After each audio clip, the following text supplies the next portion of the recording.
I will tell you, and I will tell you over here,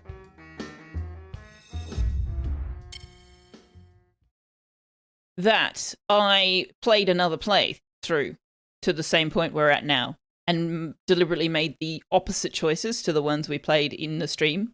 And it was very interesting to see what the result is of that. And I won't tell you what that was because you can experiment with that as much to yourself if you like to play it. But that was very interesting and leads me even more to the conclusion that we might not be heading towards the best ending, but we'll see what happens. We'll see what happens. Also, I was looking through the Steam achievements and I discovered a thing that you guys are going to love. But I can't show you because Jupiter's asleep. That's a shame. When Jupiter wakes up, I'll show you the thing that I discovered. Lastly, I have rearranged this so that it now goes Selenic. Where's my... Tux, you're sleeping on my notebook, baby. I need the notebook. Can I have it, please? Selenic, Dradic, Dionic, Noctic, Mentic, Wixic, because that's what I did in the other playthrough, and it was actually made a lot more sense. So, not notebook, cat bed. That's what he would like to have you believe. Yes. A pole, there be dancing. You can dance if you like. You can dance if you want to. Hey, Manaway. I have moved my mouse and keyboard and stuff further over to the left in the hopes that it would encourage Tux to sit on the right. I bet you can take a wild stab at how successful that was. I now have minimal use of my mouse hand. You no longer have a couch scarf, it's cat bed. Melee actually got perturbed with you when you wore it the other day. She's like, no, that's mine. What are you doing? Note-taking gaming, standing next to your Silksong page of notes. I was watching Asai play some of Silksong earlier. I opened his stream when I realized he was streaming. He died 34 times. I watched DC build Serenity. And then on his second break, went to check in on Asai again, and he was at 66 deaths. So like 30 odd deaths in under 2 hours. We can dance if you want to. We can leave your friends behind because your friends don't chant. And if they don't chant, they're not friends of mine. Nice. I like that. I like that. Shouldn't talk to you when you came home from your walk and glared at you from the scarf when you walked by later. Oh, that's so funny. You thought Selfeya was human, but now you're learning that Selfeya has mouth hands. Oh, hey! That reminds me. Zesty was playing the demo for... Oh. Where did it go? Where did it go? Whiskerwood. Whiskerwood. And given that Nookrium and Salford Sal and Manaway have all played that demo, why am I only learning about this now? Oh my lord. I am going to have to check that out. I may or may not do so on stream. I am definitely going to have to check that out. It's like a city builder, but for mice who have cat overlords. How cool does that sound? It's a hooded horse game. Dolphin! Whiskerwood. Factory mouse game. Yeah, I don't know about factory. Certainly city builder. Possibly factory.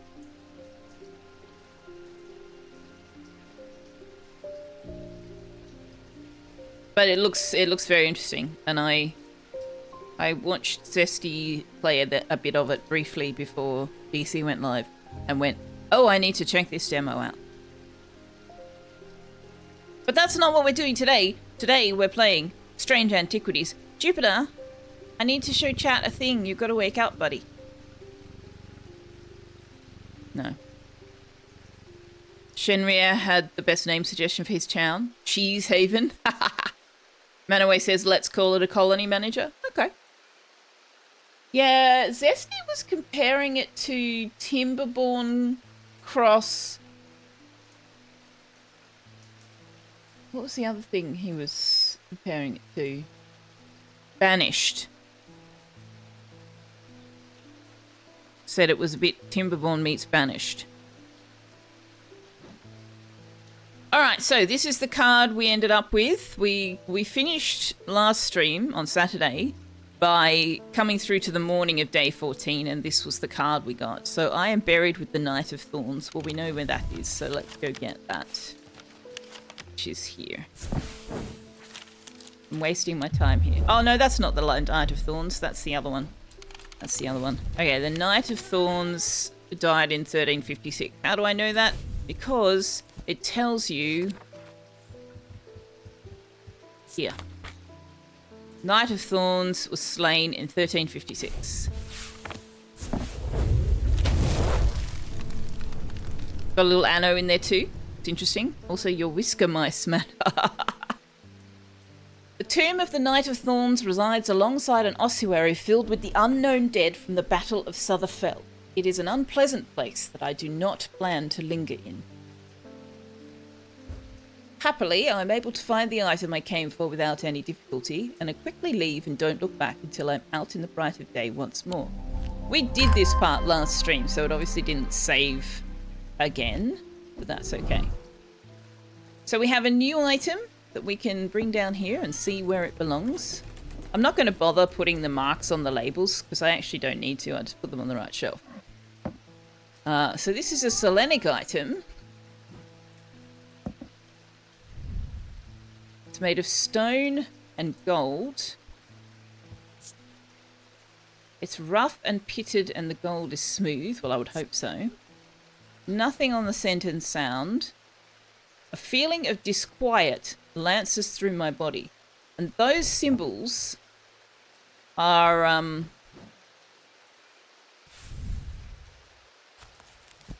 weather. No. These. Hang on, let's bring this down here. So it's got air, water, fire, earth. Okay. Air, water, fire, and earth. Missing. Is it missing light and dark? Or has it got light and dark somewhere else? No.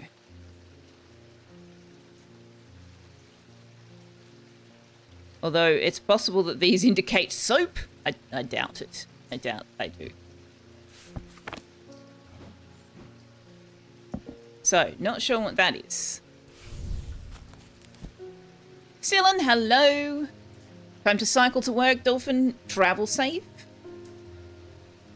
Earth, wind, and fire. I've heard of them. Missing the fifth element. Maybe it is the fifth element. It's got air. Learned a new Aussie word today. I want to look up elements. Elements? Elements isn't a listing. Earth only shows us pit. Fire shows us Cyrene, water, and loam, and I'm reasonably sure we've identified both of those. Air's not on the list. It was air, earth, fire, and water, right?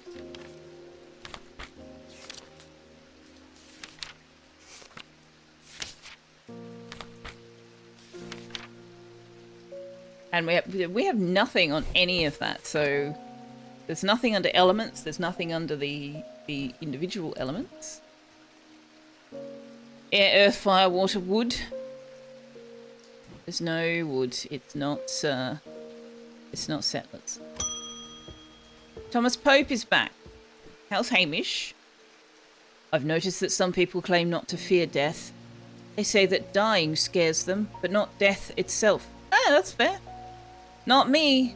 Not the great Thomas Pope. Give me pain. Give me fear. If I can feel, then I know I'm alive. Going back to the nothingless. That's what I fear. I'm going to do my best to live forever, starting today, with a loam. That's really not a good idea. But okay. Features a hand in its design. It's made of tin, the planetary metal associated with Jupiter. Also features a triangle, the symbol for fire. Yes, it's literally fire palm. That's how we identified it. Cassander. The eyes of a Cassander focus the power of the mind, enabling those skilled enough to see the path or paths ahead. These items do not produce a mentic field as one might expect, but rather the more mysterious Selenic. Care should always be taken with any object of prophecy, and these are no different. Many have been seduced or driven mad by the paths shown to them and have been led to ruin. I want to see the picture. To see the picture. Lots of branching arrows and paths and things. Okay.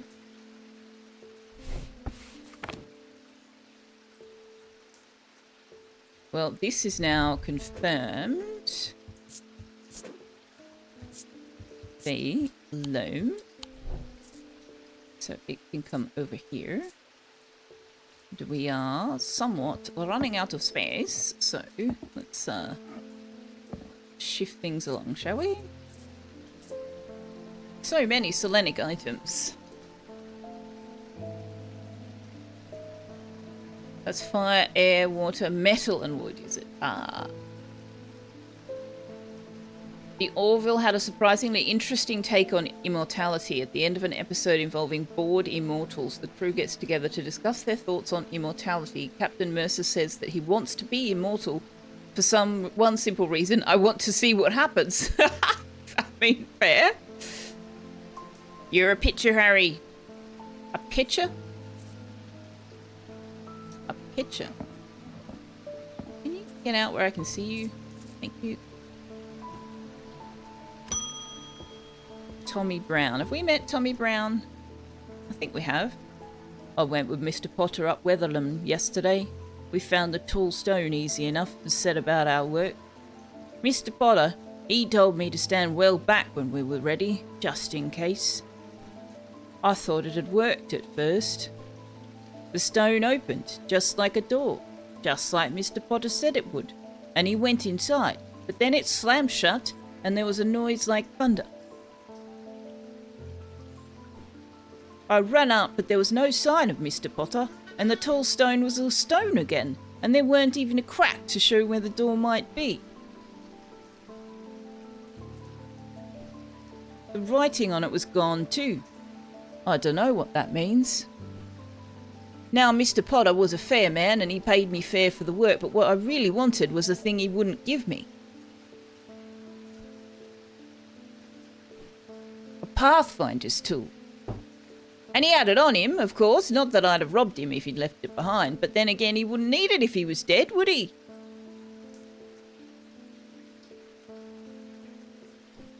Anyway, I don't know its name, but I reckon you'll know it.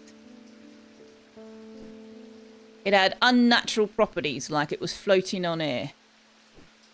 Said he could use it to find his way, even in the fog. Oh, okay. Well, the only thing we've got that was floating on air was the Valant. Tux, it's not my fault. Yeah, the Valant. It's not my fault. Don't blame me. Talk to chat. Not my fault. I don't have any control over it. Who wouldn't want to be immortal? Actually think about what that would mean, though, thanks. Like, to become immortal means outliving everyone you currently know and love and everyone you come to know and love in the future. And watching countries rise and fall and rise and fall and rise and fall. And humanity descend further into depravity and violence. Indefinitely. Forever. Oh, as in we all get... Oh, if we were all immortal, that would certainly change the landscape.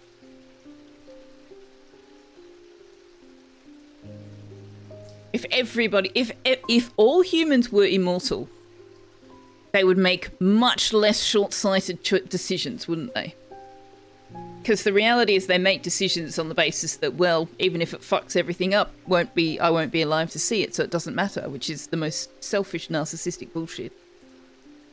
So they might make decisions with the longer-term consequences in mind if they knew they had to live to see those consequences. Might.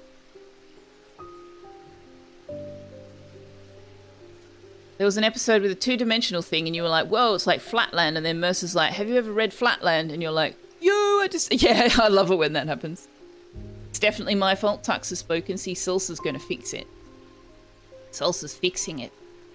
You either outlive all your friends or they all outlive you. No, not necessarily. You might outlive some of them, whilst some of them outlive you. You might die in the middle. Humans are short-sighted even if they're in their own lives. True.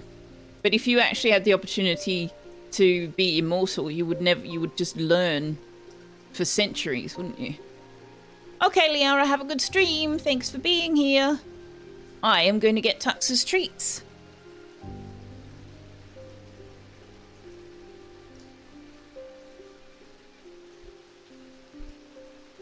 Oh, do you want this, do you? Is this the thing that you want? Is this the thing that you want? This thing here? This? That thing? Yeah? You want that? Do you? Do you really? I am shocked and amazed. Thank you for the lurk, Liara. If all humans were immortal, imagine how much more of a mess we'd have made of the world. Exhausting resources with overpopulation, etc. But also, immortality does not necessarily mean that you maintain the same physical age.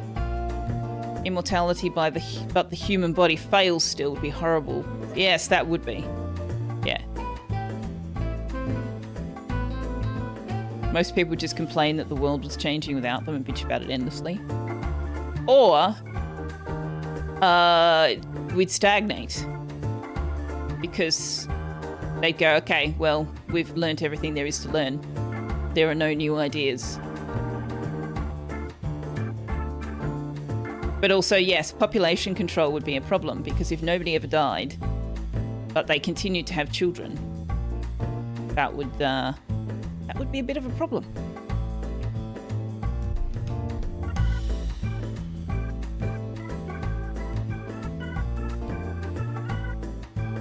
Probably have to be some kind of rule that said if you want to bring a child into the world, you have to take your own life. You have to, like, find a way to die or go to some contained space to make room for them in the world or something. I don't know. That's getting a bit morbid.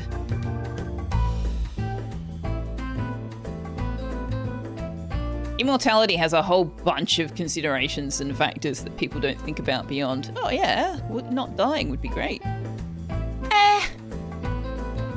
As quality of life goes up, birth rate goes down.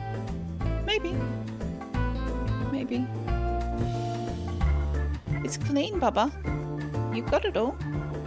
Did you say thank you, Salsa? Of course you didn't. That's it. It's empty, see? See? Mass snips.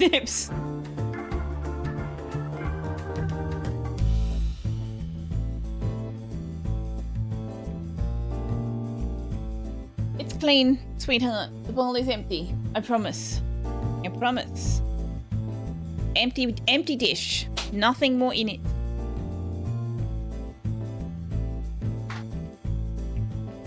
Happy whiskers are enough for you? Don't even get KFC started on what the greed of the capitalist world would be like with a workforce that couldn't died. I wonder whether the greed of the capitalist world would have ever happened. Tux is just like, let me get that last molecule treat. Yes, he is. Oh, and he's gone. He's gone. Well, all right then.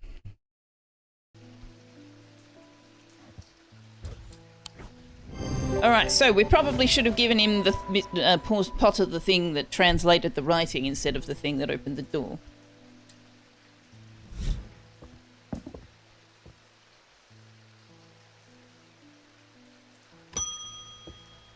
You're new. Agnes Dent. There has been an unexpected death in the family. It has hit all of us quite hard, but particularly my husband. I would like to gift him a heart chamber. We've got something we thought was a heart chamber, don't we?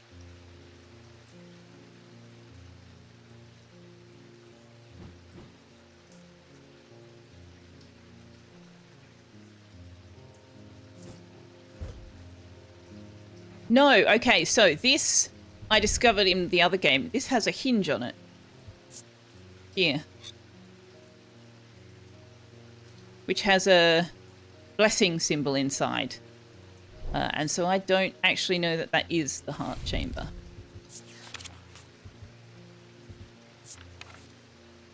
Oh no, we decided based on this, didn't we?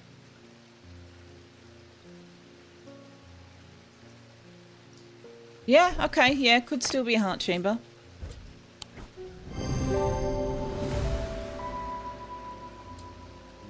Appears in the sketch of Holgar, bears a sigil that resembles the Holgan Grim mask. It does, that's true.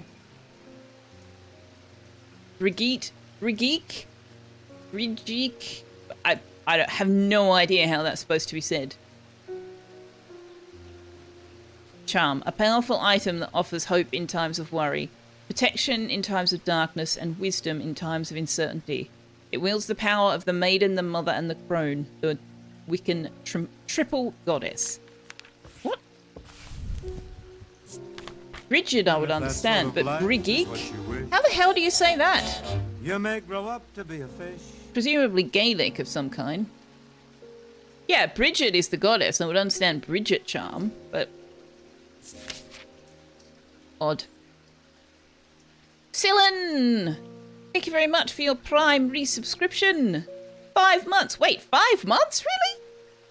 Has it been that long? It's the luminous triple goddess in Foundation.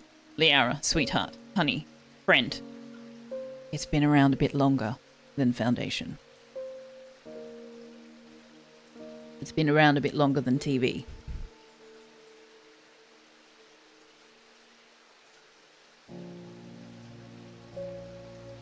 Uh-huh. Thank you very much, Cylon. Much appreciated. Or would you rather be a fish? Oh, and Wanderer gifting a sub to Finks. Thank you very much. Only that long you've been slacking? I think that was about when you learned that I was even streaming, wasn't it?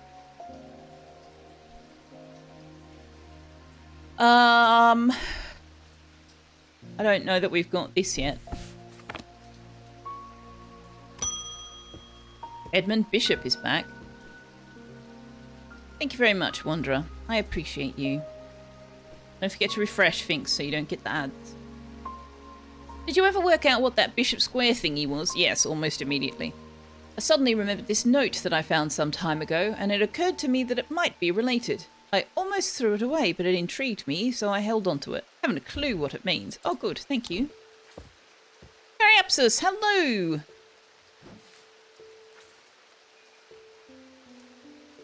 Has our store had any kind of ethics or discernment on who we sell to and what we sell? Ish. Yeah, there are consequences. So when we're presented with an option, like when they say, when you're allowed to offer two things and you choose which thing to give them, there are consequences to that in the story.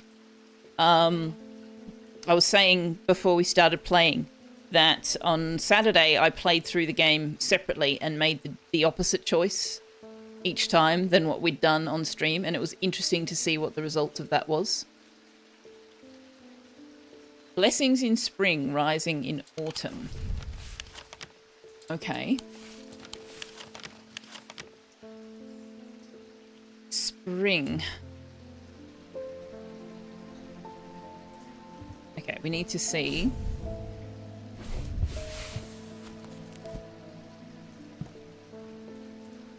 Oh no, we know what the symbol for blessing looks like. It's this one.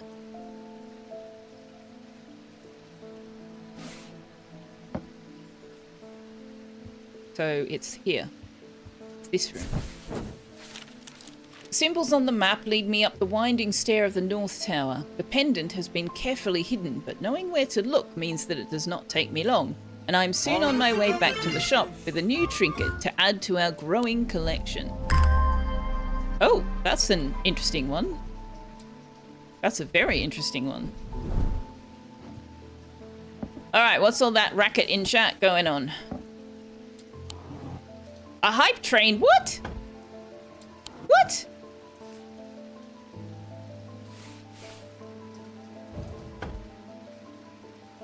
DC, thank you very much for the gift sub to Angel Mart. Also, hello, Angel Mart.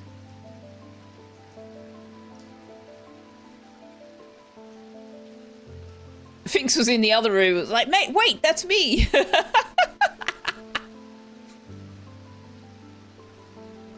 You're a big fan of Touch Portal's pretty great. It is pretty great. Choo choo. Thank you very much, guys. Very much. Ah, DC. Holy crap. A 10 gift sub Bob. Holy crap. Danny Jude, Proper Charlie, Clangwell, Cringing Dragon, Abdullah Do, Great Red Shark, Scooby Zuki. That's a great name. Manaway, Singularity 69, Ben 0613. Thank you so much, DC. If you happen to be here and received one of those subs, courtesy of DC. Thanks, DC. KFC also resubscribing for 5 months. Oh my gosh!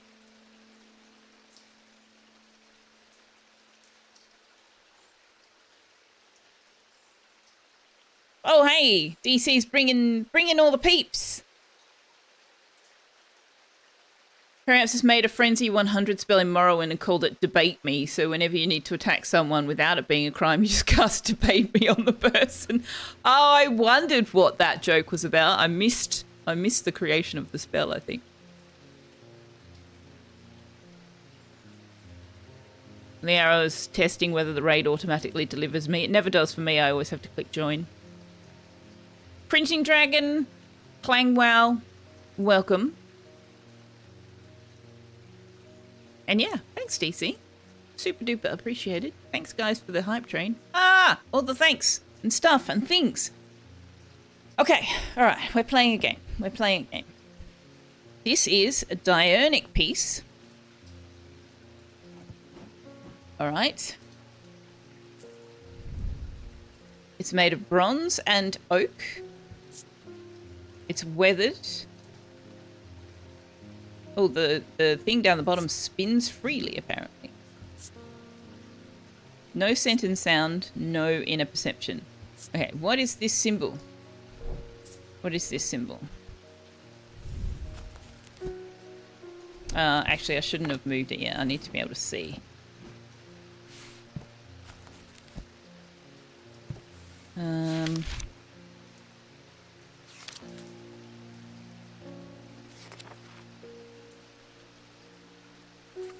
Okay, I'm not seeing that symbol. But am I missing it? Is it just oriented the wrong way or something?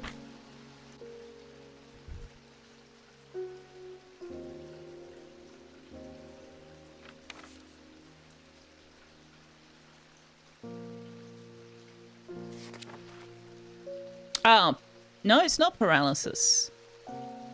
Curves are going the wrong way. Is it like the inverse of paralysis? Like the poison being upside down was antidote, right? So maybe this is like protection against paralysis?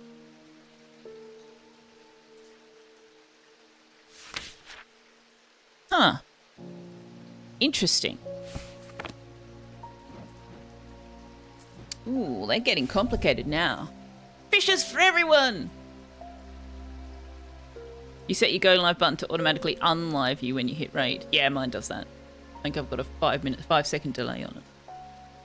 Bye, Liara. Have a great stream. One last note. Gosh dang, the whole multiple desktop thing in KD is slick. The windows you have open in multiple desktops stay the same while everything else goes swoosh. Nice. He was chasing anti-paralysis the other night. Yes, he was. He was running around Solstheim getting paralyzed by all and sundry. All right, let's see if we have any listings under paralysis.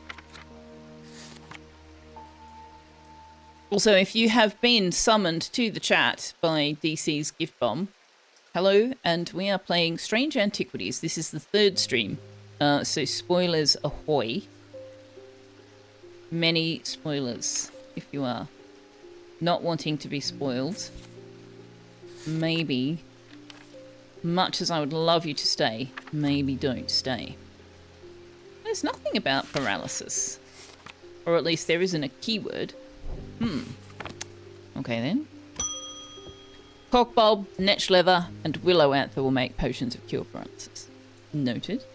Oh hey, Thaddeus White's back. Something isn't right at the museum. I'm worried it's all my fault. I'd hoped my brother would be back by now. I've had an idea though. I'm no thaumaturge, but I think I can weaken it using a witherance.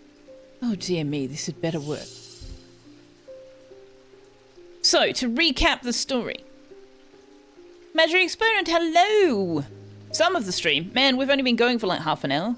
Hey! Thank you very much for the hype train, guys. Level 4 hype train, and I got a thingy. Thank you very much. I really appreciate that. I really appreciate the support.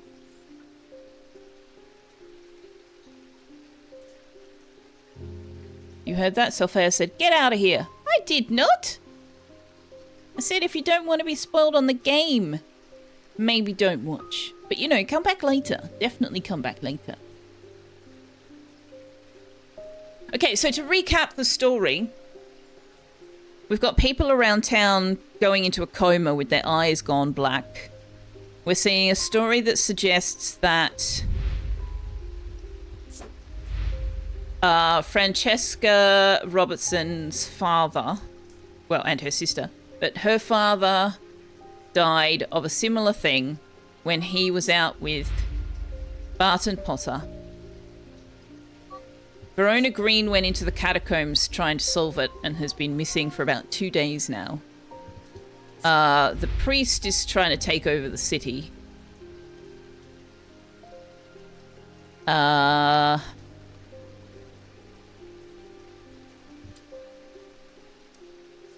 Who was it? Somebody said... Oh, was it Verona Green? Yes, Verona Green found, like, black oozing stuff coming out of the walls somewhere.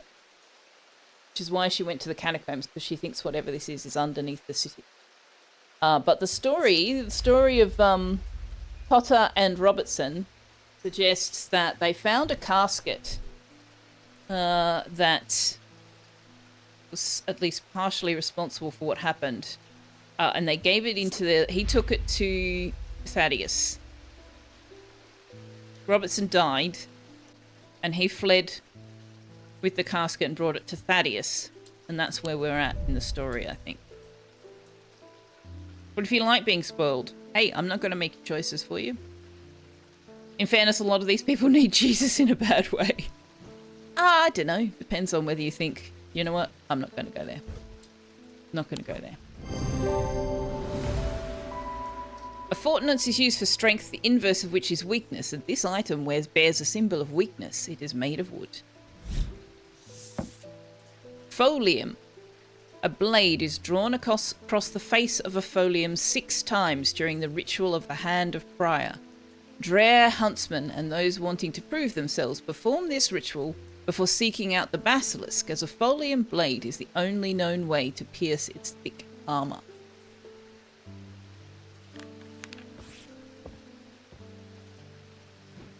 So this now is confirmed to be witherance.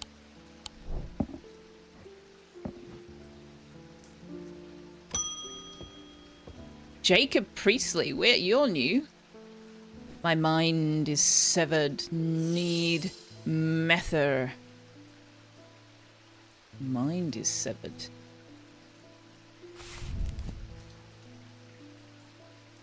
Which mether?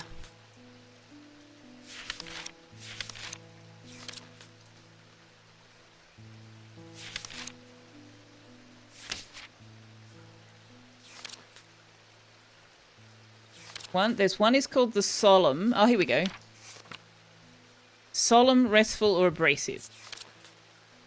Purge unwanted memories.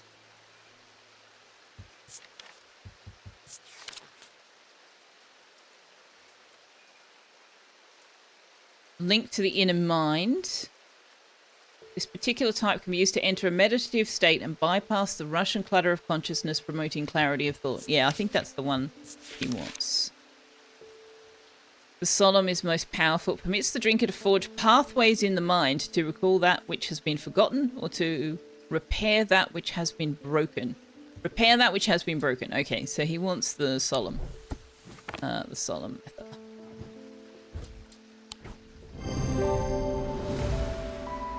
Yeah, not doing the joking about religion. I know. If in other arenas we might pursue that line of conversation, but not on stream. Using the index, I can remind myself what a method looks like. It produces a stronger thormic field than the other methods in my collection. Wixic cord. Cord? Despite the name, these simple-looking items do not produce a Wixic field. They belong to the diurnal branch. They cause a freezing effect in the body, earning them the nickname Medusa Stones. Fortunately, this effect is not permanent. And this is now confirmed. Although, I mean, we kind of knew this one.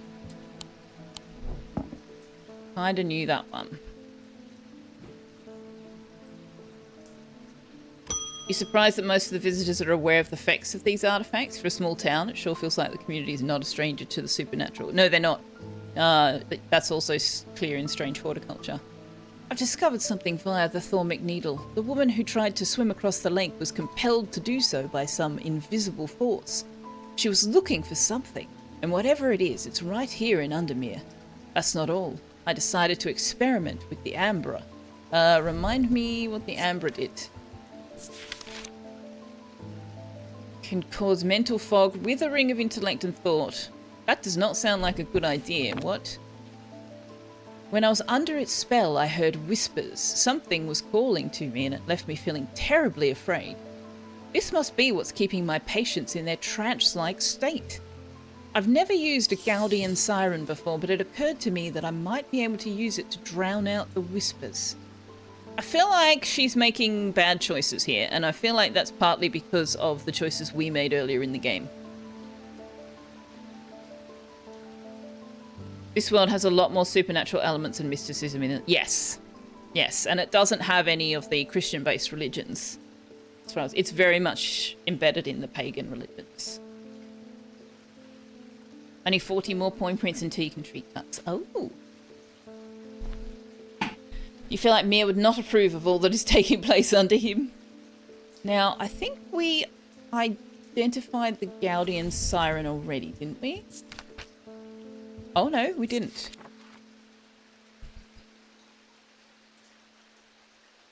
Similar in form to Thormic needles.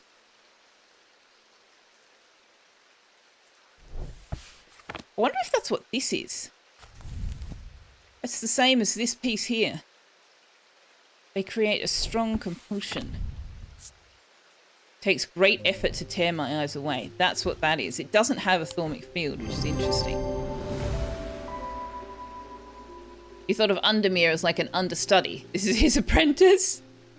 This item appears in the sketch of the cabinet. It's an obelisk shape like the thormic needle. Closer inspection reveals its attention-demanding power. Carrick's candle. These items produce an invisible light that peels back the years, allowing a glimpse into the past. The effect is often murky and blurred, but it works passably on stationary objects. They are marked by a depiction of a candle on their surface. Okay, well, we know what that is. I wonder if we can use that.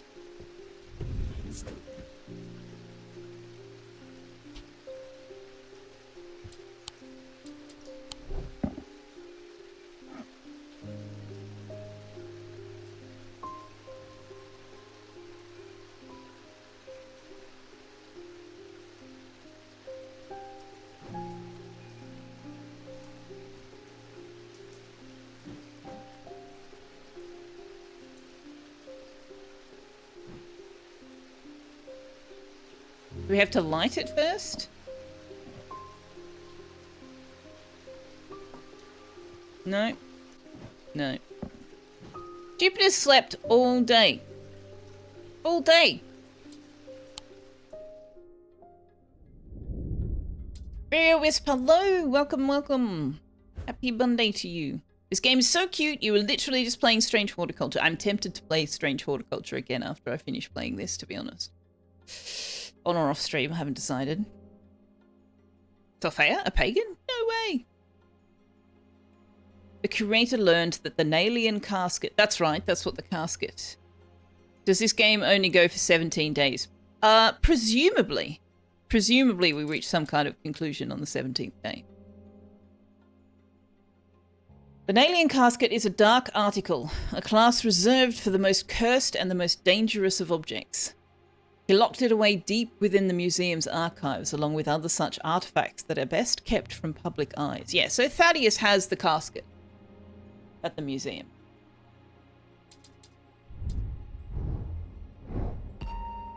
Also, as before, spoilers ahoy, we are getting towards the end, and the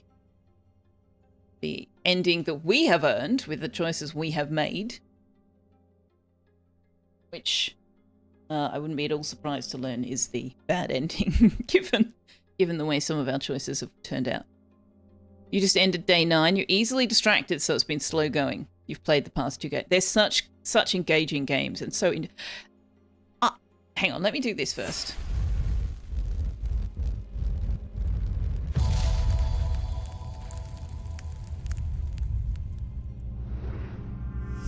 I am under the barn where the axe meets the tree.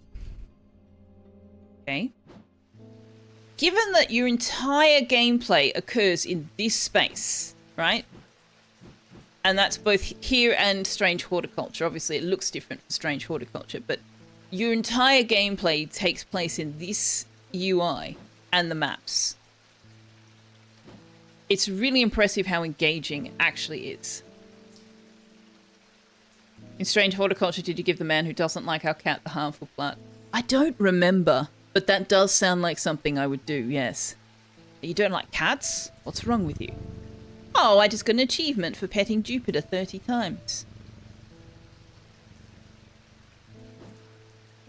Under the barn where the axe meets the tree.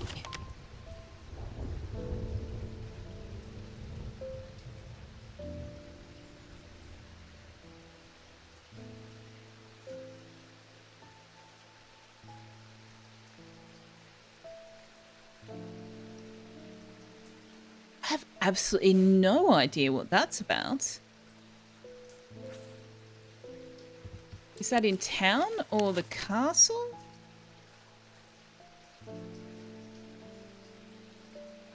Or the catacombs?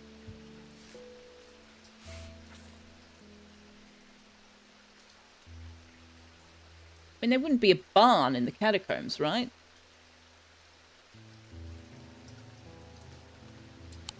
I can't imagine there would be a barn in the castle either.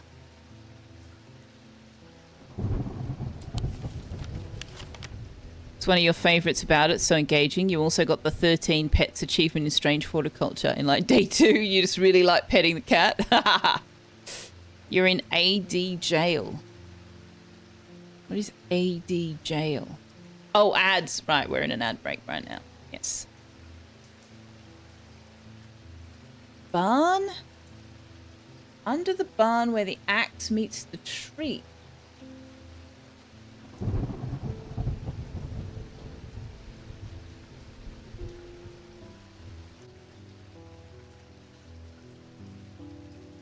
Hey, Leovar.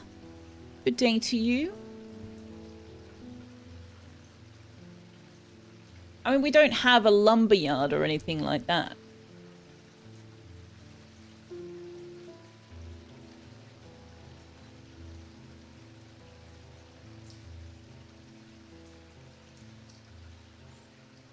This is the first one that's actually stumped me.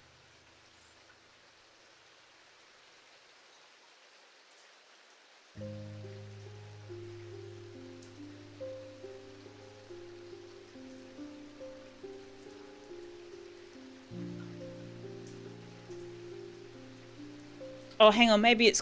Woodcutter's Lane. Here we go. Woodcutter's Lane.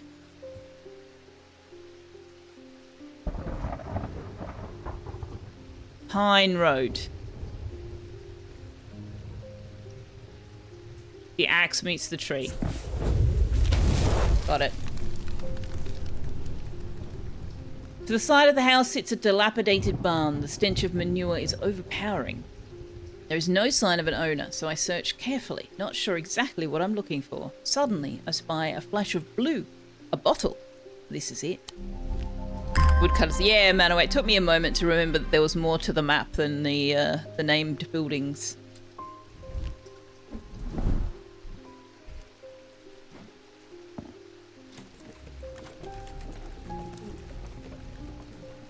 Okay, so this is Diurnic. It's blue painted porcelain. Cool and smooth. Gives off a scent like that of a brewing storm. Interesting. Are those things, are those symbols that we can do something with?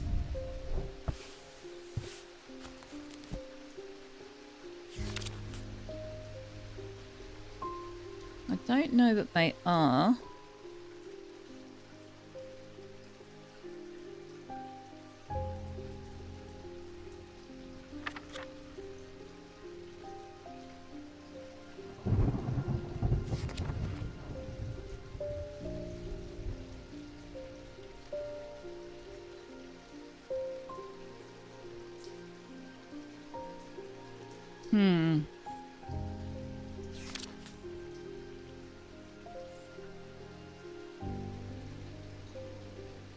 It's not even the storm symbol. The center might be summer, but I don't think so.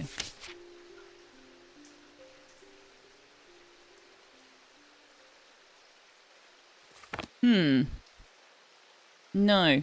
Middle looks like the foresight eye. Hey, the Merry Miner. Foresight. And hello, it's Kick.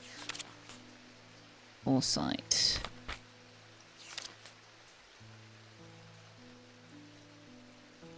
Oh, hang on. Oh, it does. It does. I saw,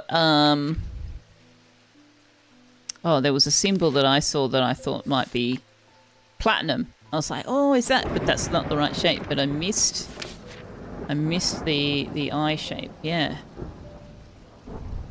Okay. Have we got anything that talks about storm or foresight? No foresight.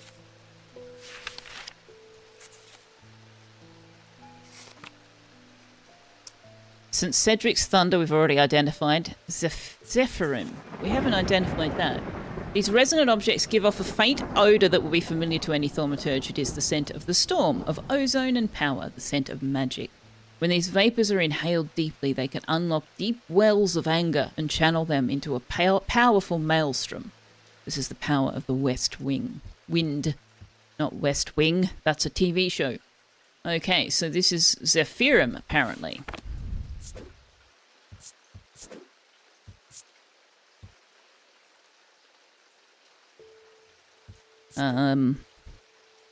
We may as well put the symbol on it. Is that the right one? No. It's that one.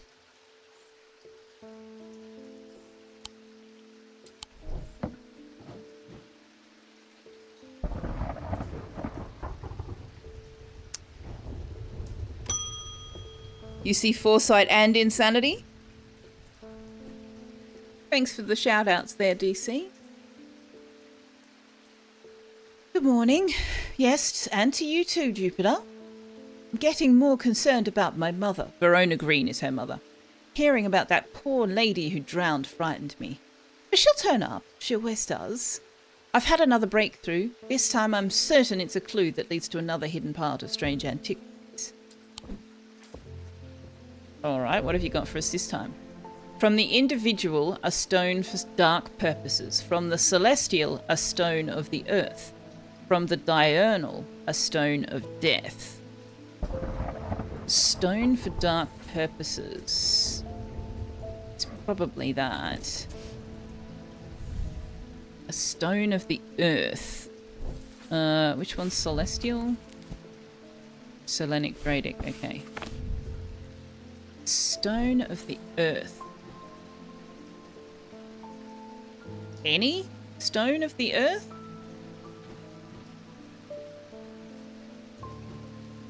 Are any of them associated with earth?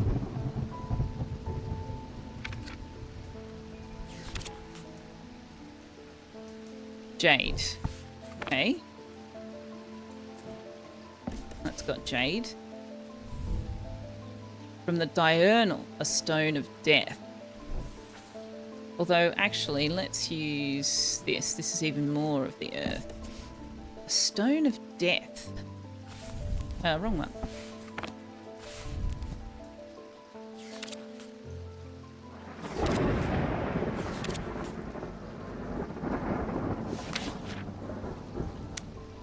Vivianite.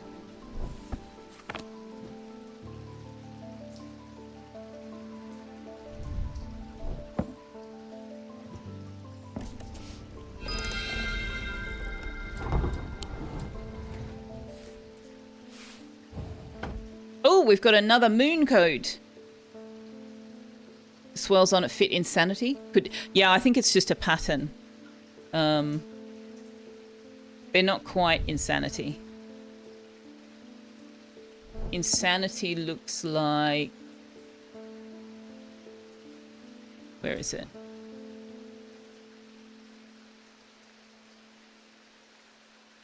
Oh, where is it?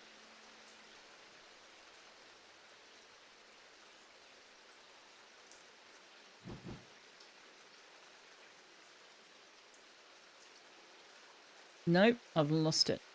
Ah, here we go. Looks like that.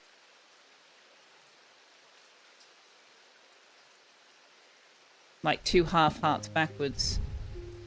It kind of, but not quite. Insanity looks like eyes, tucks, and chat. Yeah. Alright, so.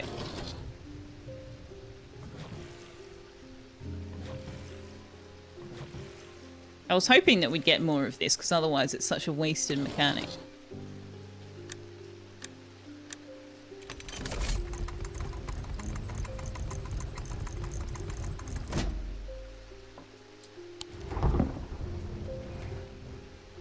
Alright, now what have we got? This one is Selenic. It's got malachite stones. And bronze. It vibrates with energy. Vibrates with energy. 2 malachite stones in bronze.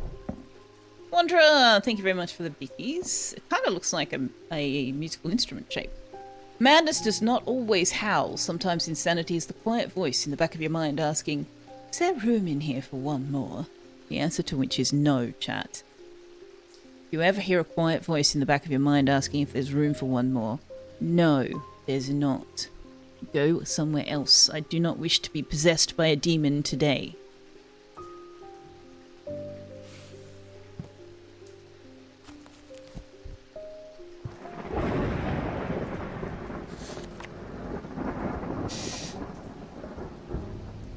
It's kind of calm, isn't it? Circle with a dot on top. It could be a signal for calm, except that it's got energy, vibrating energy. You don't know, no, imaginary exponent. You definitely don't. Remember when Finks said Silk Song was hard? Turns out Finks hasn't done the basic damage upgrade. Oh, that would definitely help. Manaway always has a quiet voice in the back of their head.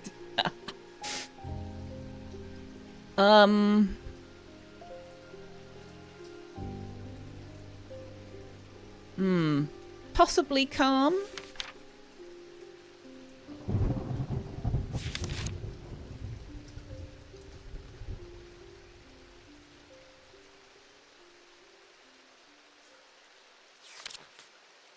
That could just be a quinky dink.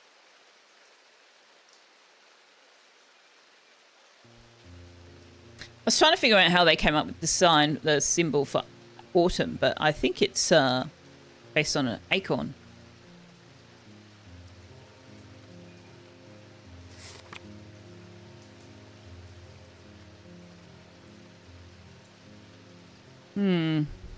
Other than calm, there's not really anything else that fits, is there? Now, what did we decide this was? This is Selene. Yeah. Jupiter, are you seriously just going to sleep? I mean, it is raining, fair enough. Thank you for the method. I have seen into the yawning deep.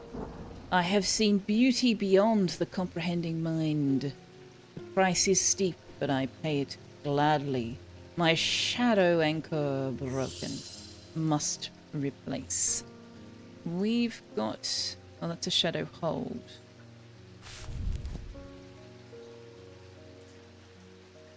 Surprising number of these symbols are historic for certain cultures.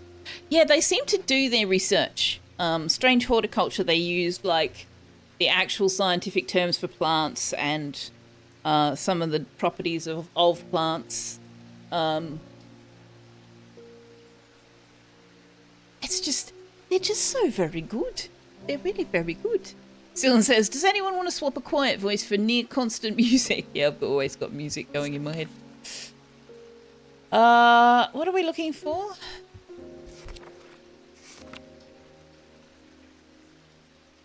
No, seriously, what are we looking for? Shadow anchor, right. Okay, we haven't identified a shadow anchor, or at least not for sure. Sometimes used in the practice of shadow casting, the art of projecting one's presence outside of the body. Without an anchor, minds have been known to become lost. I think I know which one we thought this was. Shadow anchor designs can vary greatly. Some prefer pendants, whereas others prefer to clutch a token in their hand. Some make use of symbology, where others use gemstones. They will always produce a field from the individual branch. I think we thought that...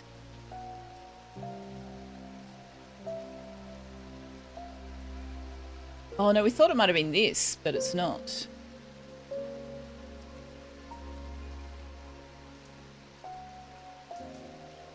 Okay. So we have not identified a potential shadow anchor.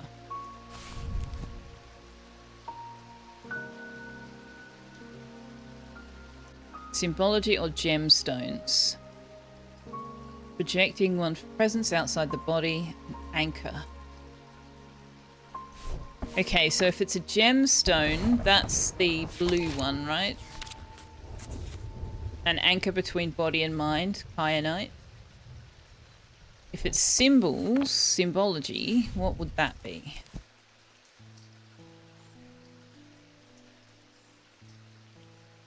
Spirituality and rebirth.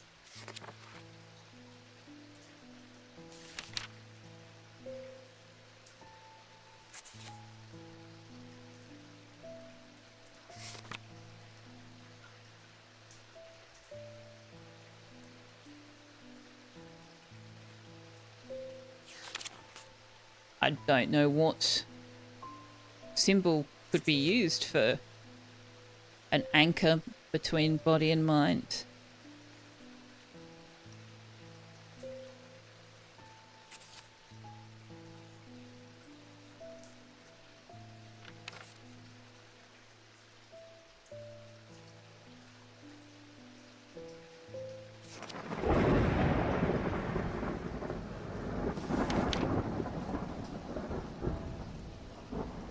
Yeah, no idea. Okay, so let's try looking for an unidentified one with kyanite in it then.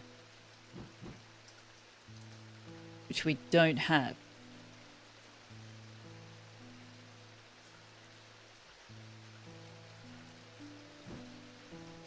Or at least not in the individual branch. The individual branch is... Oh, I'm looking in the wrong row. The individual branch is Mentic and Wixic. Yeah, okay.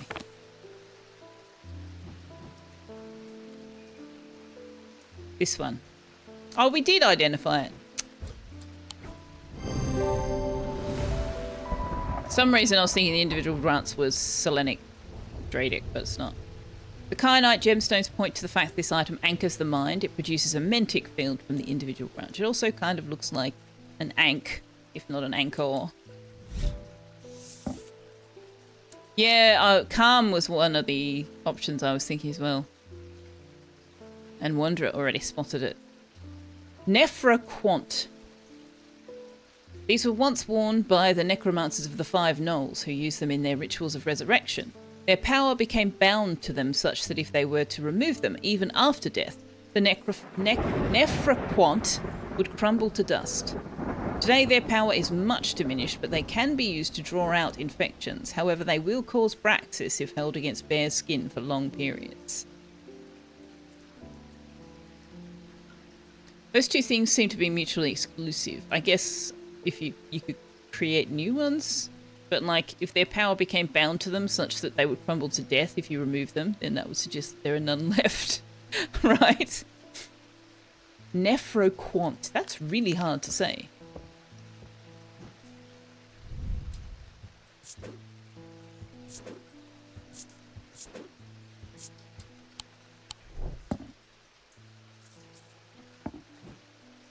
Let's look at the picture that came with that as well, shall we?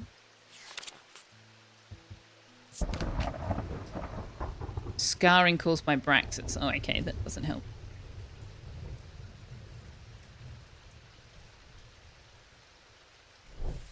I'm not sure how we're to identify those. Oh, you're back. You have shown yourself to be a useful ally in these worrisome times. That's worrisome. I didn't want to be your ally. Keep one eye on the lake in the coming days. When blackened eyes seek the casket and waters turn to midnight, perform the sacrament and have faith in Holgar. Oh, we're definitely heading for the bad ending. Definitely heading for the bad ending, guys. The sacrament is a baptism ceremony in which one's life is pledged to the warrior god Holgar. It is performed by a blood priest within a stone circle. In spring, a charm of green growth. In summer, a pendant of the yellow sun. In autumn, an instrument of the red night. In winter, a totem of blue fire. I have no idea what season we're even in.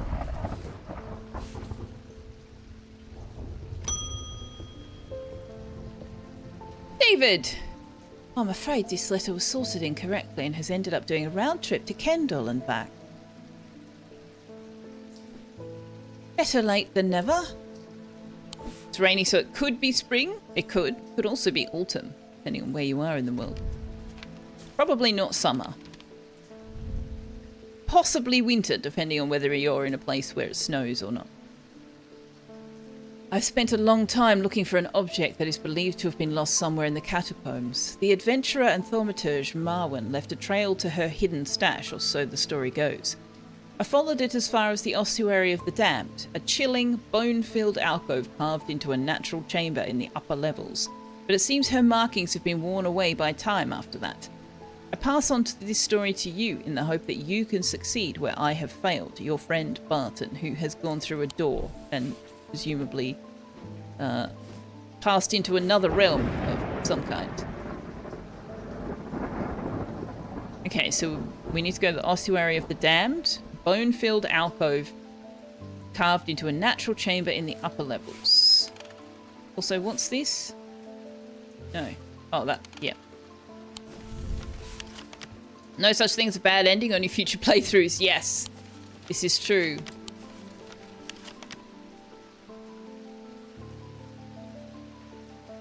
Possibly, no, that's the Knight of Thorns. Could be this. Yes. I am able to follow Marwen's trail for a while, but the carved markings are faded and worn by centuries of weathering. By the time I reach the ossuary, I can no longer make them out at all. However, unfortunately, I've always wanted an excuse to use a Carrick's candle.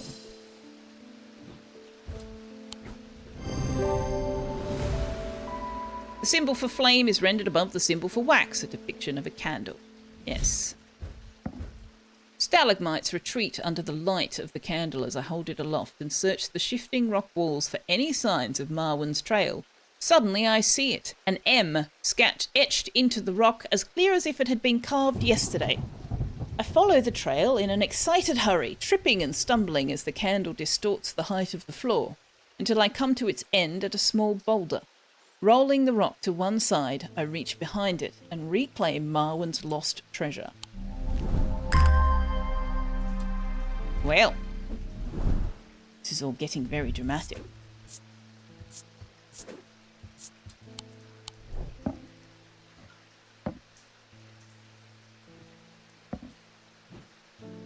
So, what have we got here?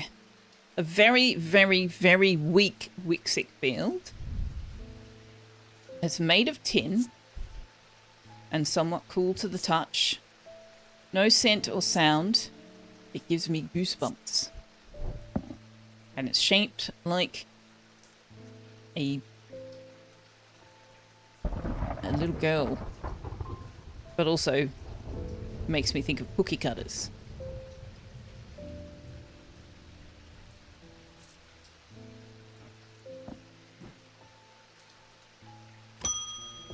Oh, Verona. Verona, what happened to you? The time has come to decide, Thaumaturge.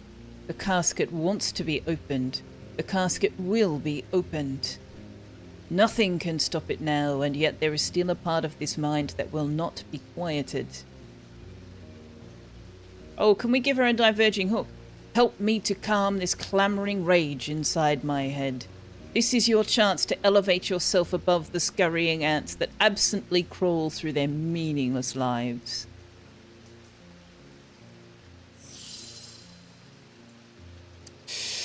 Oh, yeah, she has the black eyes. She's fighting back, though. Okay, so the abrasive metha used to purge unwanted memories. Or the Zephyrim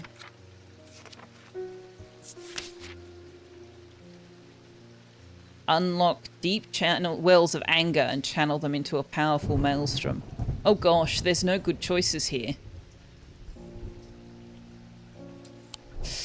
Oh, there's really no good choices here. Oh, this is absolutely my fault. And like I said, I played through, again, making the opposite choices, and I know exactly where things went sideways. I'm going to give her the metha.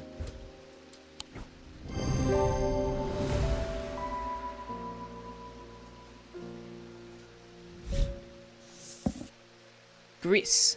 For the ritual of the broken path, a gris is heated slowly over flame. To have full effect, it must be held in an ungloved hand until the ritual is complete, no matter how hot it gets. The ritual should not be performed by those who have not studied the Wixic art. It is common to suffer burns, but when done correctly, it should not be painful.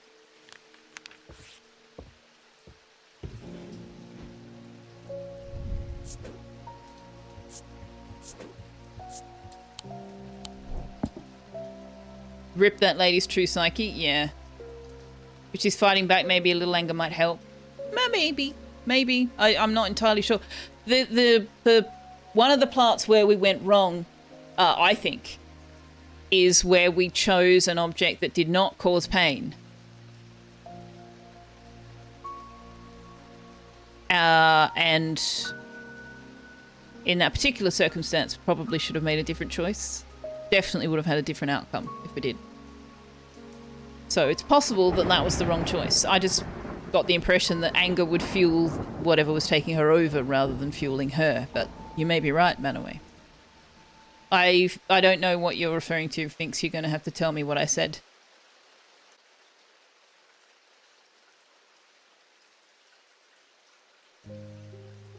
Rip that lady's neighborhood? Yeah. Like I said, pretty sure that we're inevitably getting into the bad ending. The problem with storing powerful dark artifacts is that slowly, inevitably, the darkness seeps out. Draven, hello, good morning. We also should have made a different choice in terms of what we gave the priest. That was the second thing that we did wrong.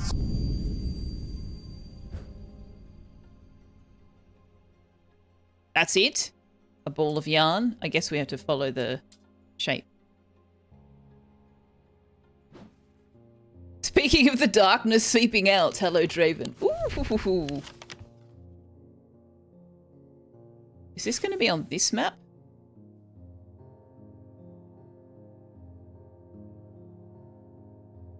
This is where it gets difficult because, like, we have so many maps now.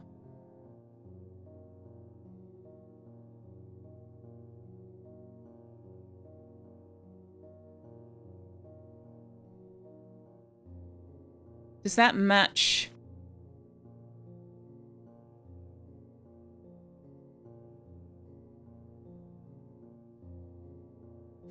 Is that the pier here?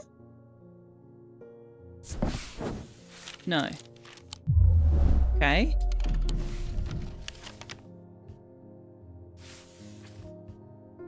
I thought that was this shape.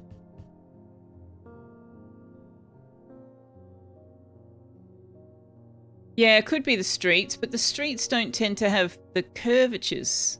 Although I suppose they could. That was my first thought, and then I realised that there was a land shape out there.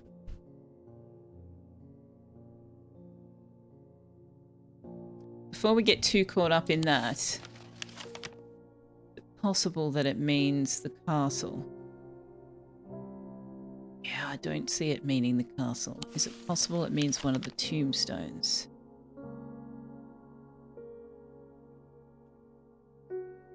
I don't think it means one of the tombstones.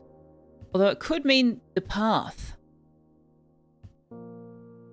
Right? We go this way, and then here, and then here, and then here, and then here. Yeah. I thought the tilt of the compass meant something on the very first one, but turns out they all have the exact same image on them, and it means nothing. Which?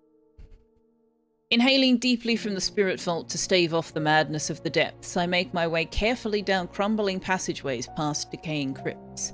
Placed carelessly on top of the tomb is a collection of clay pots. Some lie in pieces, but most are whole. At first the collection seems unremarkable, but one in particular stands out, and I take it back up to the surface to take a closer look. Okay. That's got the symbol for Earth on it. Right? That's Earth. Yeah. Earth. What about these other... Are these other symbols something?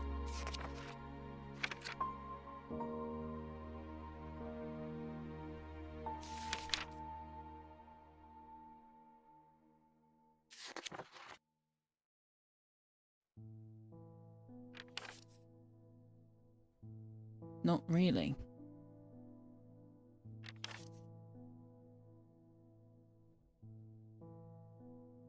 No, I don't think so. Okay, so what have we got? It's made of clay with engraved detailing. Clay is smooth and cold. No scent and sound. No inner perception. And it's Dradic. Okay.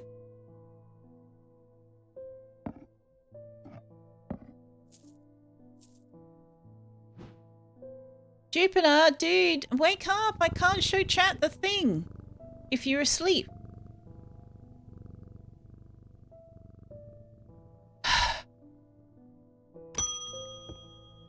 Marion Lancaster. Someone very dear to me has fallen ill.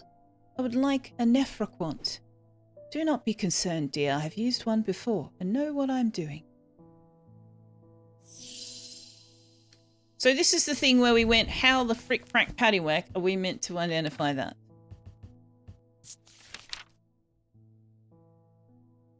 Rituals of resurrection.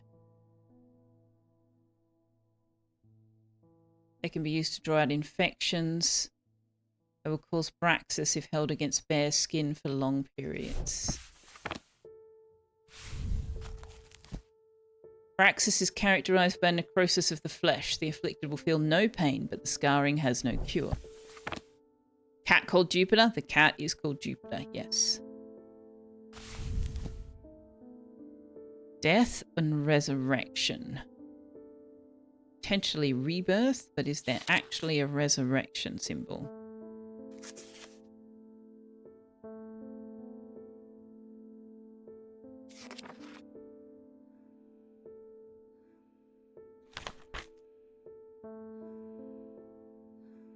There's a death symbol.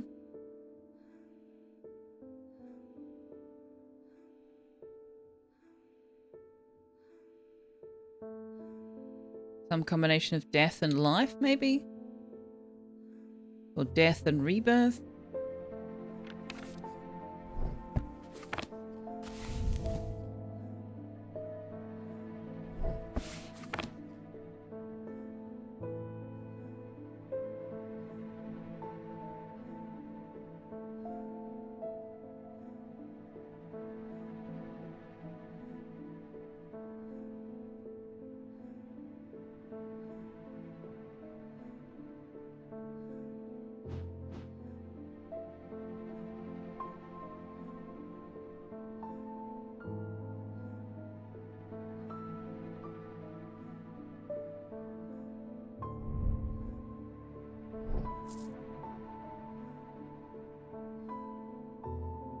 Wait, we know this one for sure. Why is this still coloured as if we don't know?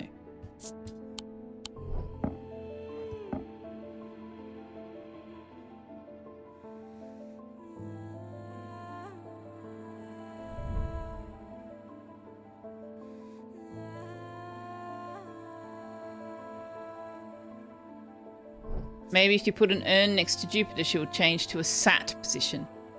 You know what she does if you put something next to her? No, she only does it when she's asleep. Oh, wait.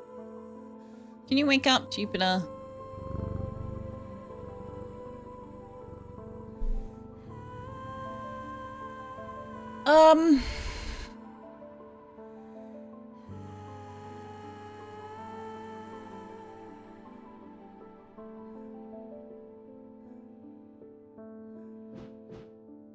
About gemstones. Fire and light, heat and life.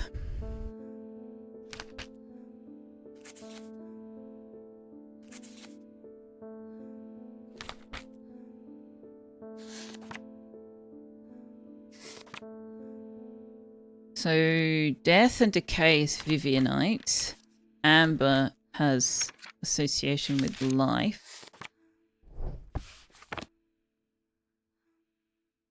If you're guessing, Wanderer, as opposed to having looked it up or something, you are very welcome to make that suggestion.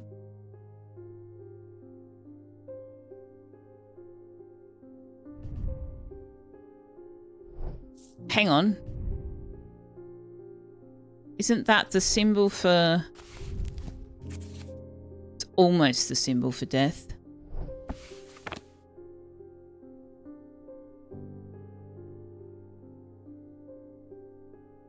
Black hand, Braxis, symbol of rebirth.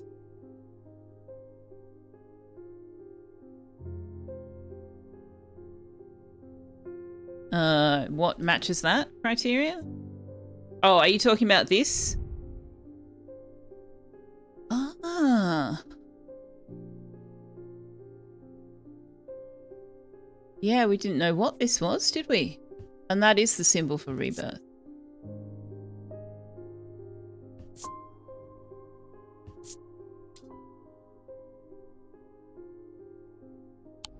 We can give that a try. Yeah.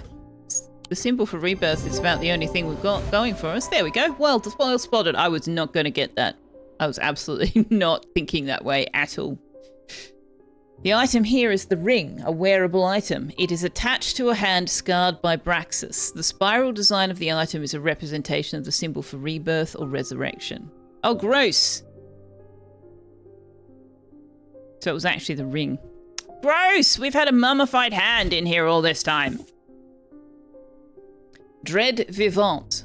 A Dread Vivant is the only way to handle some of the more dangerous artifacts. It can siphon power away from oneself for a time. The power rising up off a Dread Vivant is subtle but noticeably invigorating. These objects represent the balance of life and death, of good and evil, of hope and despair. What if we picked up recently that has a subtle energy something something?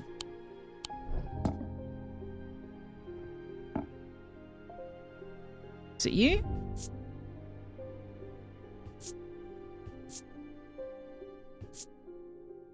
No. This one is quite complicated. Energetic. A low hum. Something unusual. I can't quite put my finger on it though.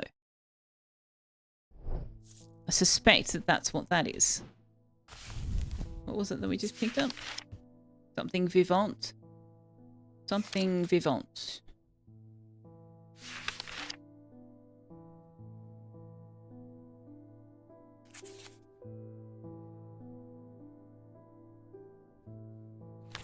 Remembering the dread vivant. Subtle, but noticeably invigorating, and represent the balance of life and death, good and evil, hope and despair. I mean, a skull on a flower? Yeah, I'm thinking that. That is a contender. The blue bottle, I think we're pretty convinced, I'm pretty convinced anyway, that that's a Zephyrim. We still don't have any idea what this is. At all.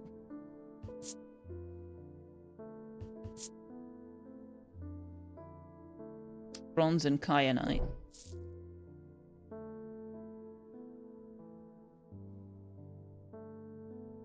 Is vivant a well-known word? Just in case, it means living. Not saying I don't know a lot. It's just that you don't know how common some French words are. I had heard the word, but which is why I pronounced it the way I did, though it notably did not have an E on the end. But I didn't know what it meant. No. So thank you. Isn't Dread Vivant something in Wizardry 8? I don't know what that is, so I shall bow to your expertise on the matter. Yeah, we've got a few now that we don't have any potential identity for. This, I think, is a good contender for the Dread Vivant.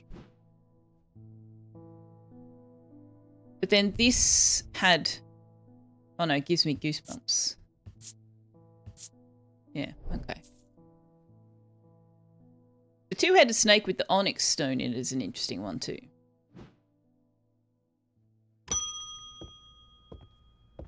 Il est vivant. He's alive. Opposite of dead. Please do pay us a visit. We have some items that we're confident will be of interest to you. Okay. The Twinings, artisans of wood, iron, and clay. Alright then. Sure.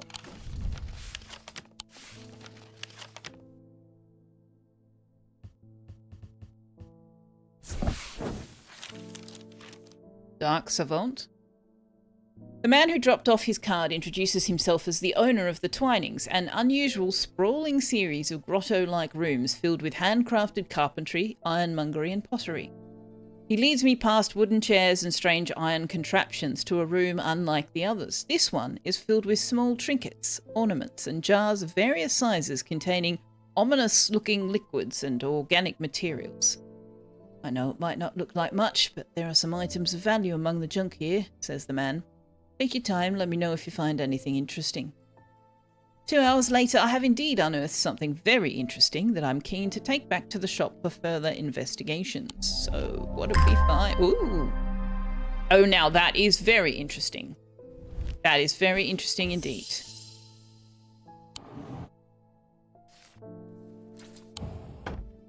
I'm leaving the Twinings with my haul when a man shouts at me from across the street. As I look round, annoyed, I notice to my horror that the man's eyes are as black as coal. He rushes towards me and I stumble backwards, fumbling with the strap of my satchel as I try to grab an item to stop him. Wixic cord. I'm concerned our cat has been sleeping for 3 days as well. Yes. Wake up, Jupiter. Despite the name, these simple-looking items do not produce a Wixic field. They belong to the diurnal branch. They cause a freezing effect in the body, earning them the nickname Medusa Stones. Fortunately, this effect is not permanent. Paralysis. Freezing paralysis. Medusa Stones. What did it say? Diurnal.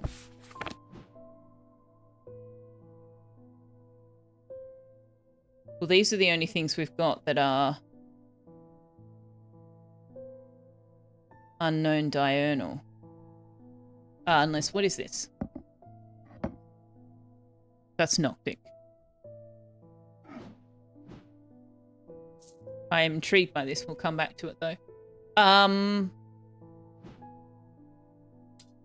Turquoise stone was... Anchor between body and mind. No.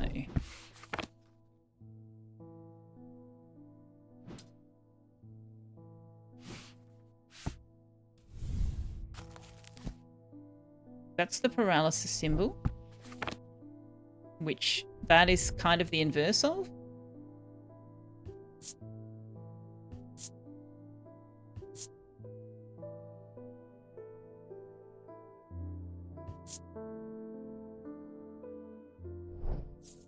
Kind of.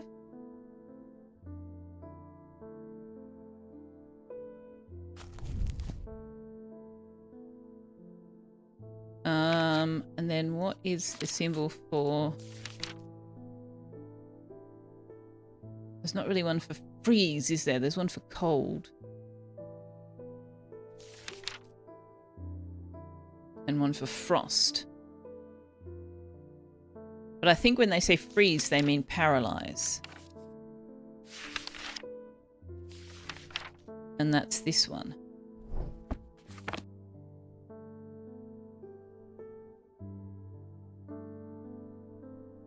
Maybe Jupiter needs a Mars bar for some energy? Or a Pokemon Wanderer? You just keep going with a Mercury thermometer. Oh my goodness. You guys are on fire.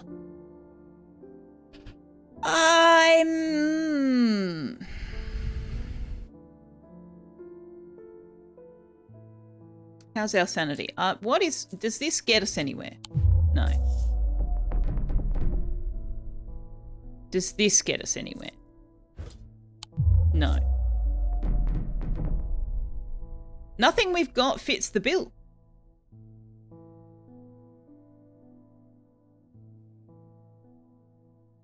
Nothing we've got fits the bill. What is this, anyways? Kyanite and something.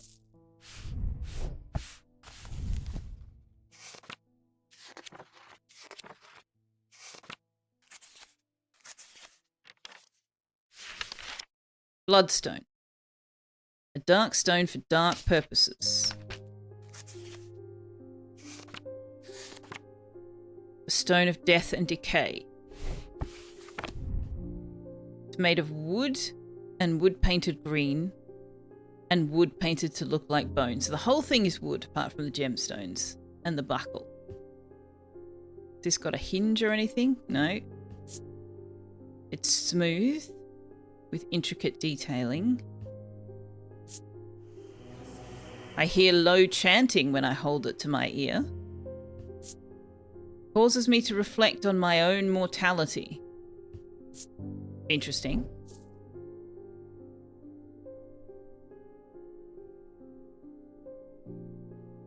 There was a tree branch that had 2 golden symbols on it.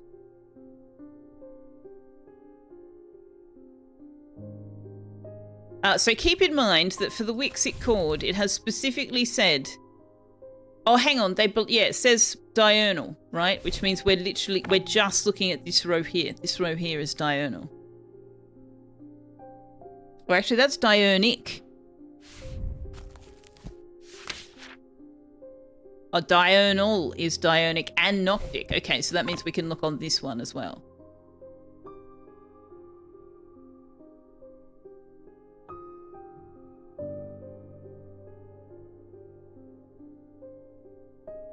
Oh, it's this. This has got the symbol of paralysis.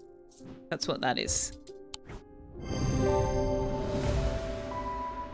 Features many symbols of paralysis. It produces a noctic field from the diurnal branch. Yeah, I was thinking diurnic, but it's not diurnic. It's diurnal. To my relief, the man goes rigid almost immediately and topples forward onto the cobblestones. I turn and run, wanting to put as much distance as possible between myself and that creature. When I finally come to my senses, I realise I should alert Dr. Robertson, but by the time I return to the Twinings, the man is nowhere to be seen. Yeah, the whole town's gone to shit, because we suck. Well, our boss shouldn't have left us in charge on our own then, you know? That's all I can say. It's not our fault. We're just the apprentice. No, it's not. Something bad is about to happen. The ravens know it. My grandfather once taught me how to use a cassander to see the paths ahead, but I saw what it did to him and vowed never to touch one again after he died. But the gnawing worry of what is coming has become too much for me.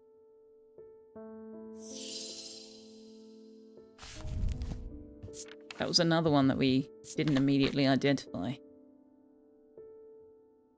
They're a Selenic object.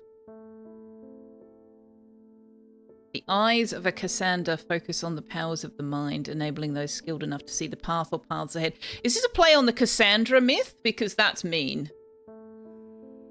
We're going to help obliterate this man's sanity now. Yeah, we're destroying the whole town. We fucked this up very badly. Is this a play on the Cassandra myth? They're Selenic. Okay, Selenic is this top line here.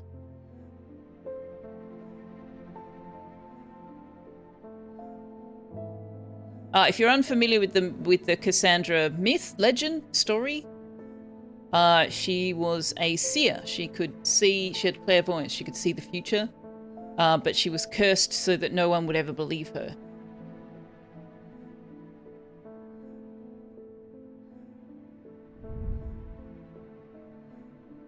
Bronze and jade.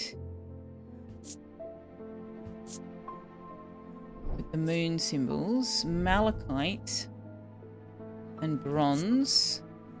With nothing much more to say about it. None of these give off the idea of eyes, right? Or this. Which is earth, air, fire, water. Not necessarily in that order. But could potentially be showing paths, right? A feeling of disquiet lances through my body. These are getting really, really hard. Is Cassandra a common Aussie name? It's not uncommon, but it's not particularly common. Like, if you met someone named Cassandra, you'd be like, okay, that's, you know, you wouldn't think about it, but it's not something you run into all the time. Or certainly I haven't. I only know one person with that name.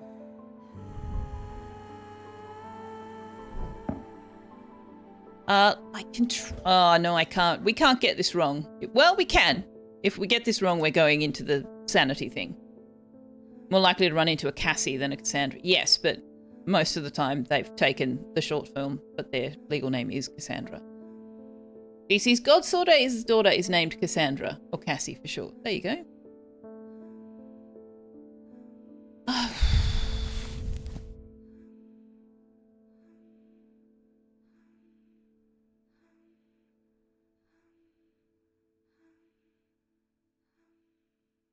Power of the mind.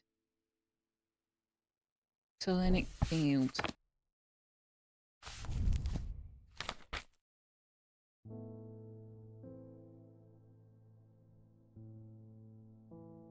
Foresight.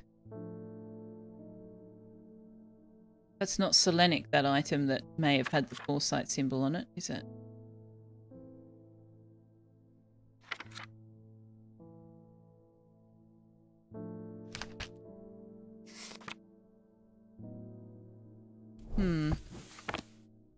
Yeah, that was this. It's not Selenic. I got no idea. It's not that.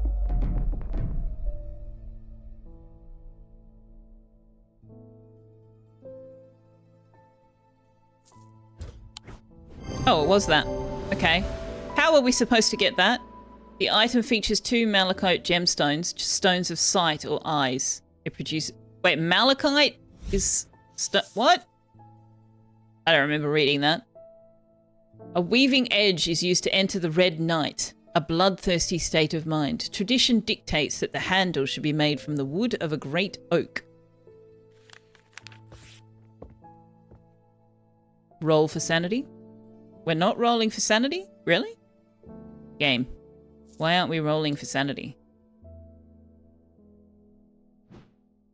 I need to look at malachite again. I don't remember that saying anything about that. Oh, it did. Yeah. A stone of sight. I'm an idiot.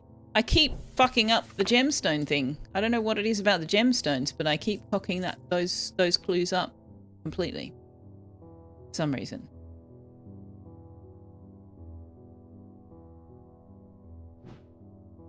Somewhat popular amongst Gen X. You know, 7 or 8 cylinder. Oh, really? Wisdom? You'll admit to being biased towards the name since your cousin's named that and she's the best. Oh, nice. Just like we said, no need to look back in chat, says Galactic. Fun fact, Jupiter's moons are mostly named after mythological mistresses of the god Jupiter. NASA's Juno probe sent to investigate said moons is named after Jupiter's wife. Well, there you go. Also, hi, Observer76. Let me in, please. Liara is here. Liara, you've only been streaming for a short moment. Are you done already? Thank you very much for the raid. Welcome back. Oh, you've got a headache. Oh no, that's no good. Well, did you have a good stream until it was ruined by your headache? And hello to anybody who came over with Liara. Welcome in. Jupiter, why are you sleeping all day, buddy? Can you wake up?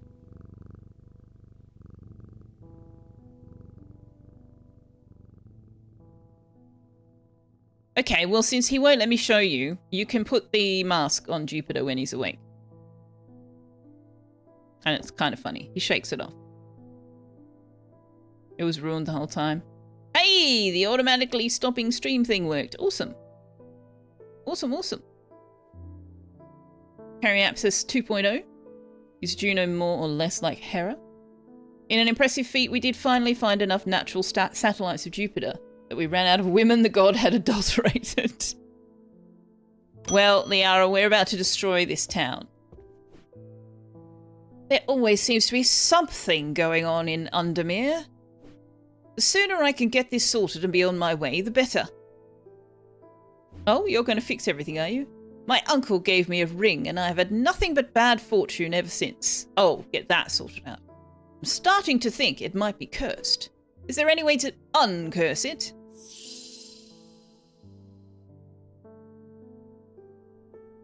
Bad fortune.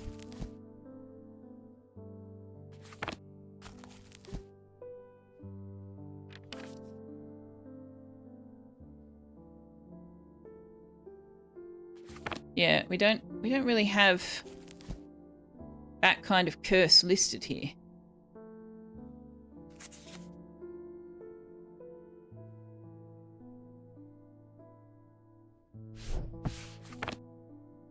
It's our fault, burners. Oh no, the bad ending, she says. Enjoy. Well, I mean, we're here now, right? We'll see where it goes.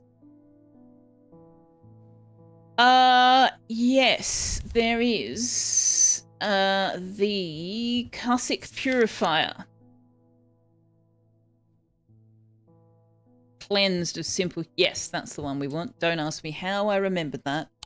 I have no idea. And that's this.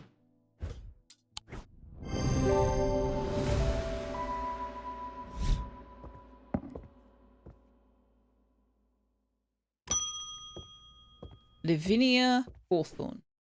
I have been researching ancient customs, particularly those relating to thaumaturgy, and I am fascinated by the use of objects in ritual ceremonies. If you are able to get your hands on a gris, I would be very interested in studying it further. Really? You just want to study it?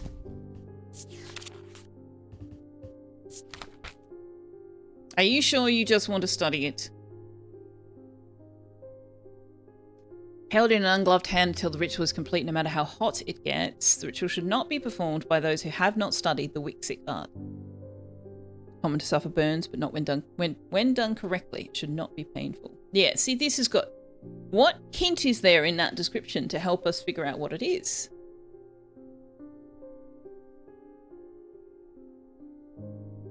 Heated slowly over flame.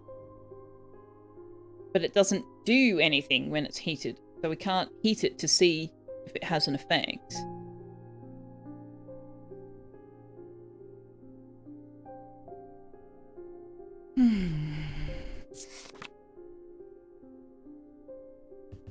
Amphibian Talon.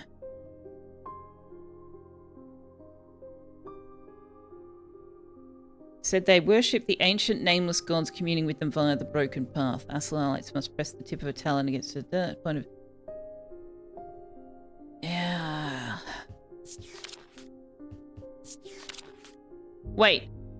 The ritual of the broken path is an amphibian ritual. I know what it is. It's not. How is it not that? That's the amphibian symbol. I probably should have looked at Onyx again. Oh well. Hera was widely regarded as more jealous and shrewish, while Juno was more matronly. Jupiter and Zeus were both complete scoundrels that were led around by their genitals. Design of Shadowcatcher? No, that's a different one. Hello, Josephson! Yeah, bro, or any terms that appear in the index are in bold. Thanks, Jupiter. Alright, well, we'll take it. This is going to be hard. This is going to be rough. Stars can be any matching symbol, I know. We don't have anything.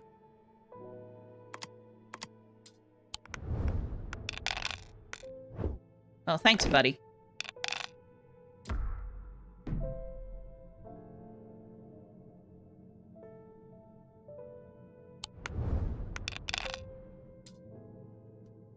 Ooh.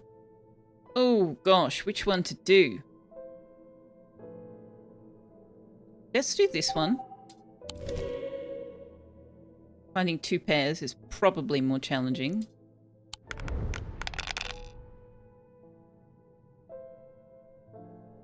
Finding specific pair is more challenging.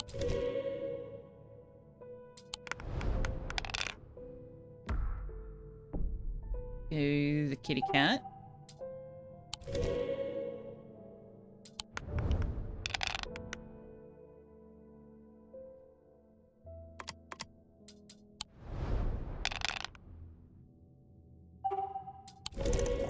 Woohoo! We have not gone completely insane yet.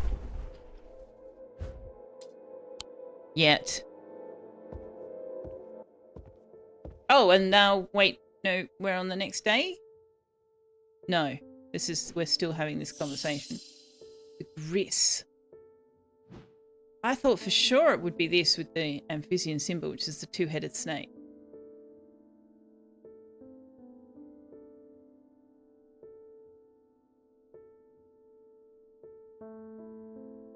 We got any other? Oh, this has got a single-headed snake.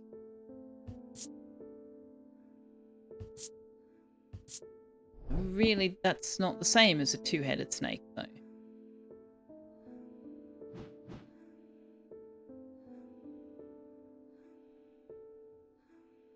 Don't really have anything else that matches.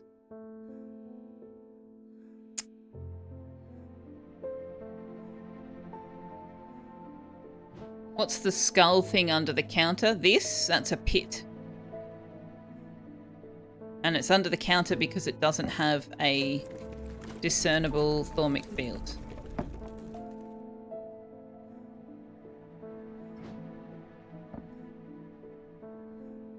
Does it have to be Wixic? No, it says should not be performed by those who have not studied the Wixic art. So that's about the person who uses it. It might be Wixic, but that doesn't necessarily say it has to be.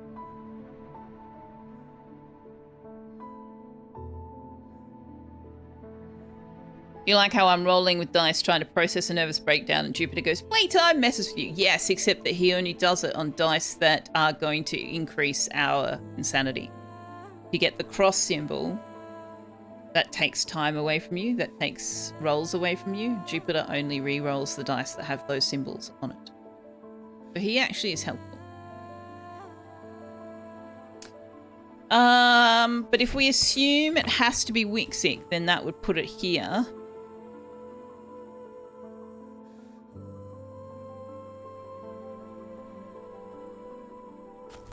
I'm just really struggling with clues here.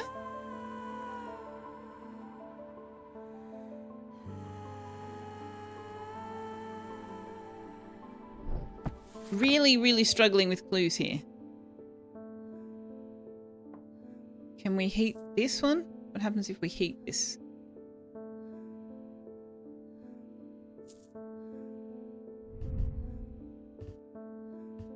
I mean, tin is somewhat cool, okay? So it hasn't heated at all.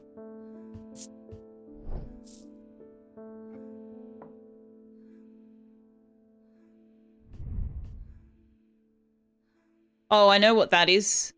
I know what that is. That is the folium. Blaine is drawn across the face of a folium 6 times. That's what that would be.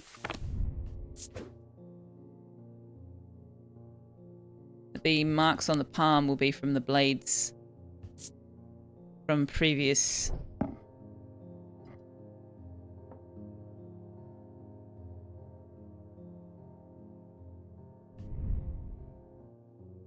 Hard and cool. So those symbols are for something, something, and insanity or paralysis. That's the paralysis symbol. Fire. Fire.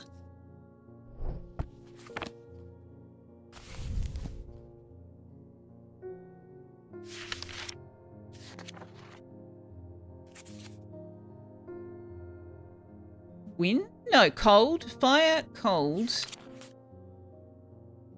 Ice. Fire, ice.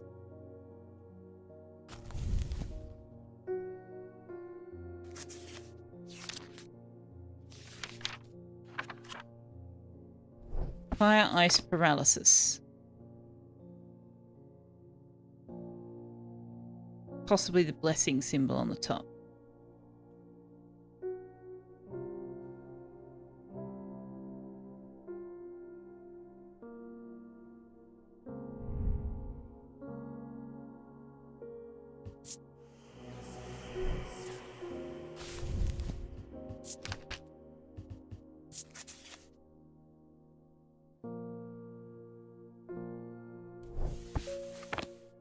Okay, what am I missing, chat? Because I feel like that's not actually giving us any clues to identify it at all. Or we don't have it, but she shouldn't be asking for something we don't have. Or don't have the capacity to get. And we've got everything that we've got the capacity to get.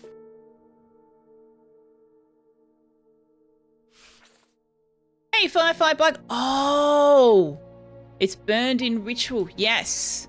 Yes. Good point. This has got soot on the bottom of it. Thank you. Thank you very much. Item has soot on its lower half, which suggests it has been held over flame. It produces a Wixic field. Okay, so the Wixic thing, that was badly phrased if it meant has a Wixic field, because that's not what it said. A lunama, also called a moon pool or heart of tranquility, harnesses the power of the elements to create an aura of unease. They can be used to keep people away from places they are not welcome. There is a superstition among thaumaturges that says that a lunama should not be used when the moon is full. It is not known where this idea came from. Thank you very much, Firefly Blug. Appreciate you pointing out the obvious part of that I was missing.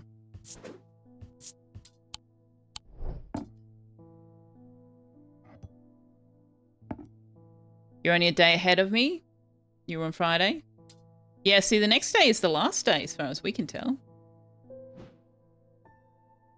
Jupiter hasn't woken up for the last 3 days. It's a bit concerning.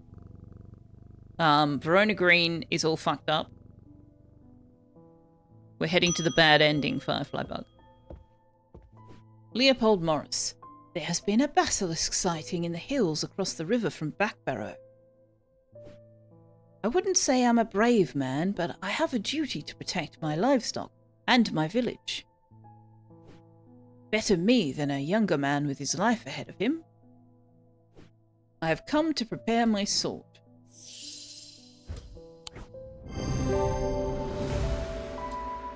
Grooves on the item suggests that a blade has been drawn across it. That's what I thought too. You too, Firefly Bug? Oh dear. Well.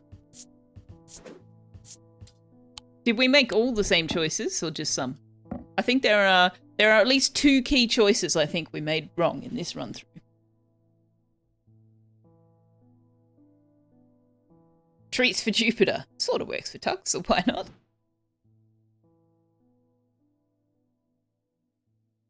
There are a couple we've done differently. Okay. Oh, you're back. They've escaped! Yeah, I know. At first, my patience grew agitated when I used the Gaudian siren, but then I had a breakthrough. Vivian Cartwright woke up. She seemed lucid, calm even. I made a stupid mistake and loosened her restraints. You're making a lot of mistakes here. I don't know what happened, whether the siren stopped working or if perhaps it had never worked and she tricked me. But almost immediately she changed back and turned violent.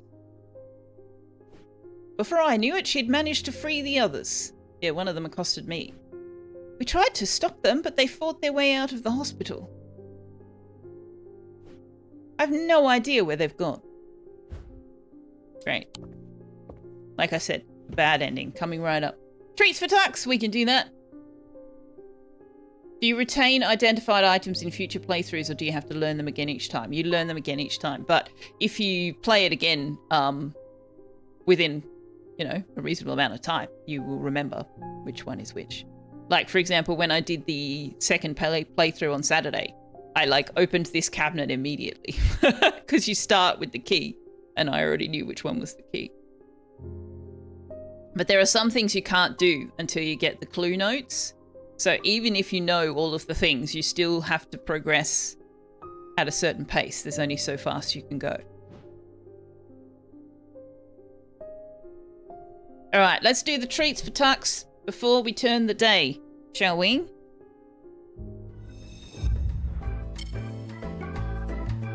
He's like, I heard that word. You said the magic word.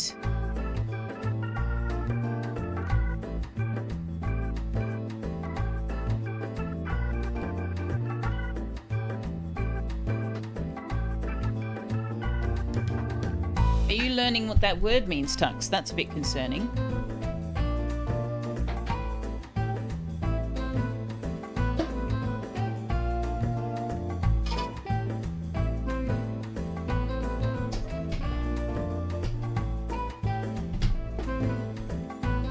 You want it? Are you going to come get it?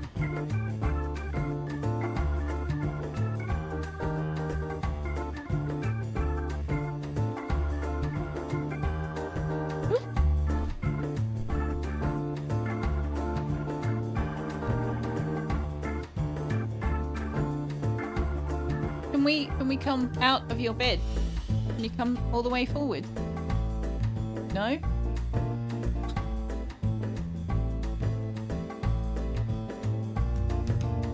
Last one. Ooh. There you go. Say thanks, Josephson. Yummy, yummy. Imaginary exponent must go AFK for an hour. You'll miss things. Possibly. Possibly. As long as you were here for the treats, which you may not have been.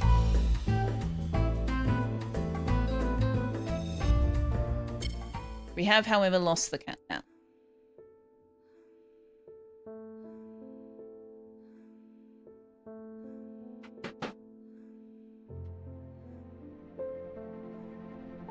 You all knew that was going to happen, right? What is this? The best moment of my week? Exactly.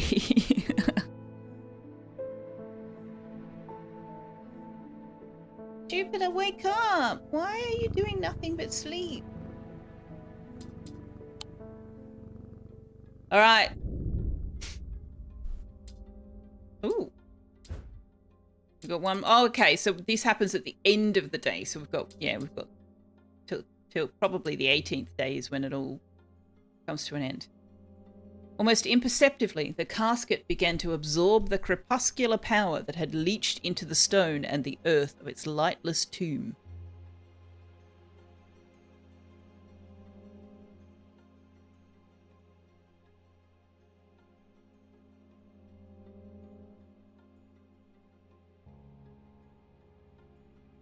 Twilight period. What? Unfortunately, I don't have the dictionary definition one that Naps has got. So the wiki is the best thing I've got. I've heard the word, but yeah, twilight. Okay. But crepuscular power?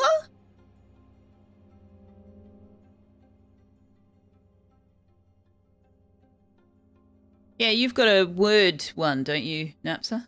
Cats are crepuscular. Active at... No, they're the other one. They're the one that said that where they're active at dawn and dusk. There's one that's dawn and dusk.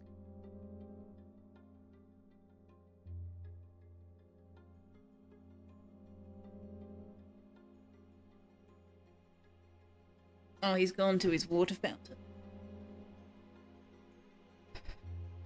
Yeah, because these guys made a pretty big error. They had this casket that was clearly dangerous, and they decided to store it somewhere amongst a whole bunch of other unsecured items. They really should have given it to Eli. Eli's not going to be impressed with his brother.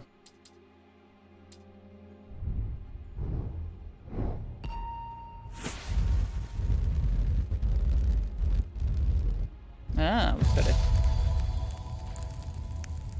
tombstone.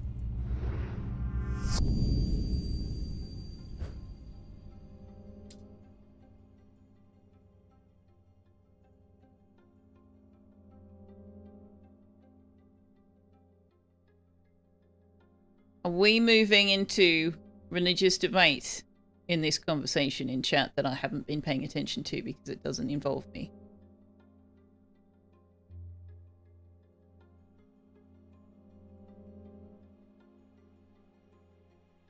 Let's not do that, please.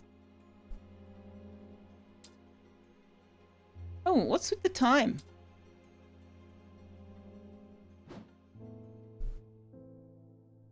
Conversation, no debate. Okay. It is the clock. And we can get that time.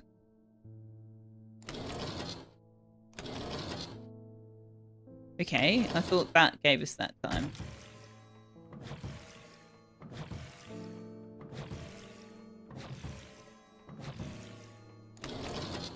Yeah, there we go.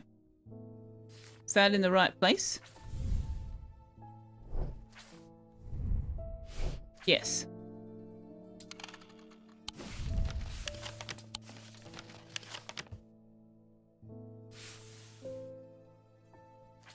That wasn't the symbol that was on it originally, though. It changed, right?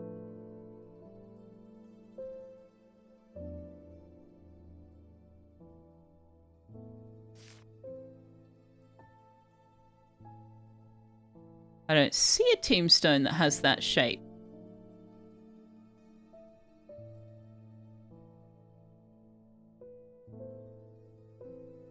Similar, but I don't see any that have exactly that shape.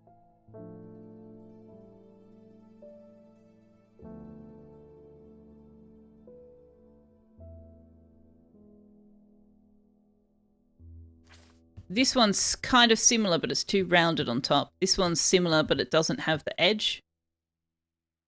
This is the closest one, though. Nope.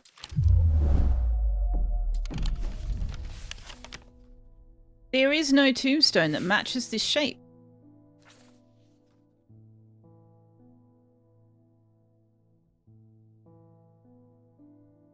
Is it not in the catacombs?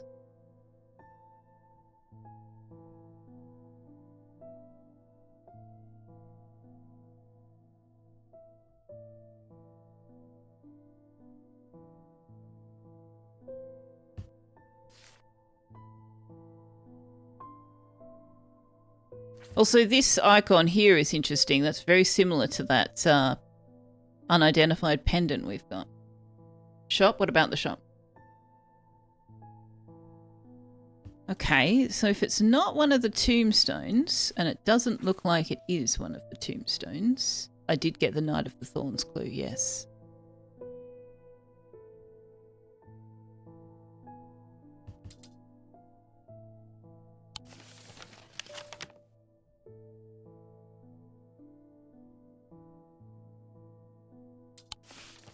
Or is it just saying go to the graveyard at this time?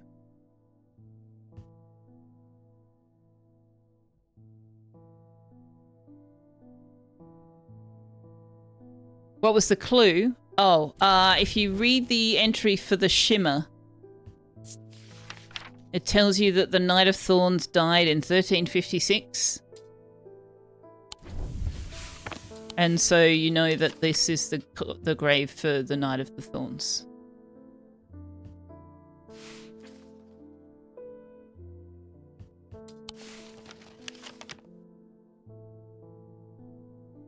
I mean, we could try the barrows. I've already been here and collected a wandering shroud. At least we don't lose sanity points for that.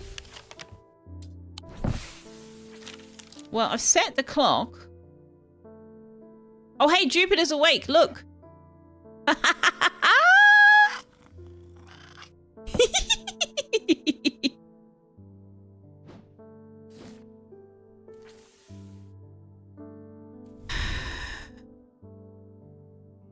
Clue is related to the clock. These cards have never meant anything other than the maps, though. The grave had a sun symbol originally. Thank you. No, I've not found a way to flip these over, which is somewhat annoying. No, you can't move Jupiter.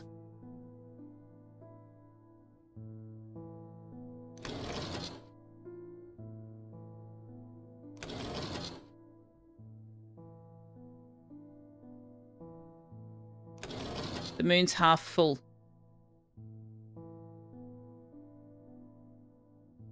It could be a clue. I don't know what it's pointing to, though. Is there a grave? Oh, maybe this. This has got the moon like that. It's the wrong size. Maybe the grave isn't so much a shape as it is telling you it's a tombstone. That kind of looks like the clock, though, right? Okay, sure. Sure. I got distracted because the previous clues like that were showing us the shape of the tombstone. The air is stifling in the darkness and the claustrophobia of the tunnels almost overwhelms me, but I press on. I remind myself that there are few who ventured down here, which means the chances of an interesting find are higher. It doesn't take long for my search to bear fruit. Thank you for the help there, guys. Ooh. Ooh. Interesting. What are this? It's made out of oak and gold. It's got carved detailing and is sharper than it looks. Okay. I think we've seen something that matches something like that, right?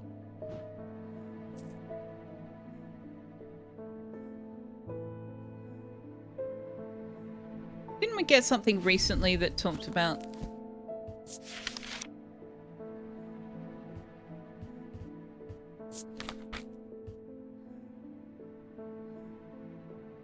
No.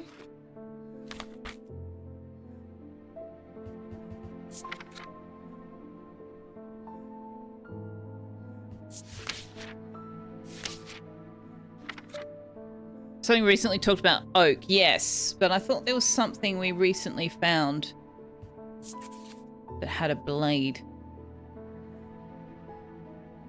A weaving edge is used to enter the red night, a bloodthirsty state of mind. Tradition dictates that the handle should be made from the wood of a great oak. Yeah, I think that's what this is.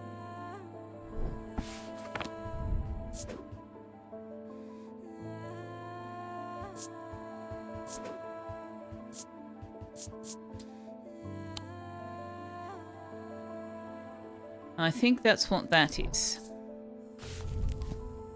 Red Knight.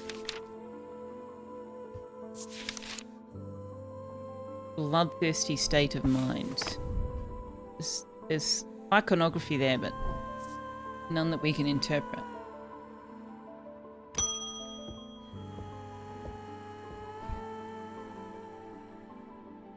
Yeah, the blade uses the relic, though. The blade is not the relic with that one. The Witherance was a terrible idea. I've only gone and made things worse. Yes, well, I knew that that was going to happen. I wish Eli was back. I wish you'd given Eli the casket, that is. He'd know what to do. Some years ago now, a friend brought an item to me. A black casket. And I learned that it was a dark article. I should have brought it to Eli right then and there, but I knew he would want to destroy it. I'm a collector of things. It seemed too important to allow it to be destroyed. But I see how naive that was now. This casket is far more dangerous than anything I've come across before. I literally have just been saying that for days now. And now I hear they are looking for it with their black eyes. Either I need to keep them out of the museum or bring the casket here to Strange Antiquities and hide it in one of its secret places. Oh shit.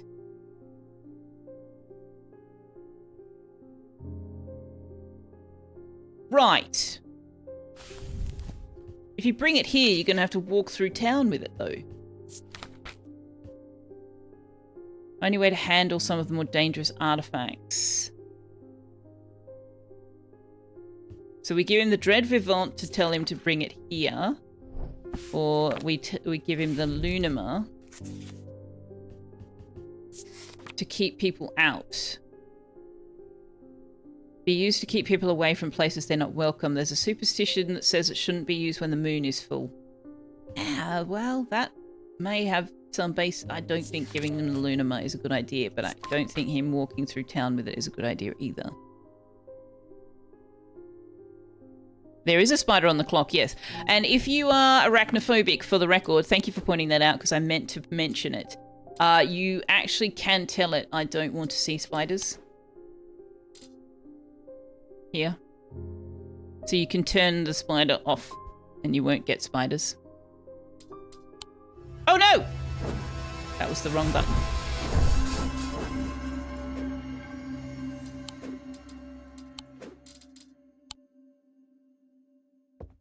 That was the wrong button!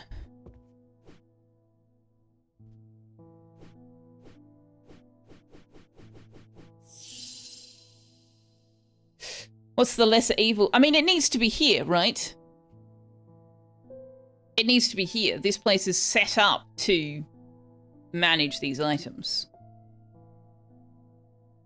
And I would bet that there's some truth in the superstition around the Lunima. As for what moon phase we're in, I don't know because we've changed it. We've changed the clock, so we've got no idea.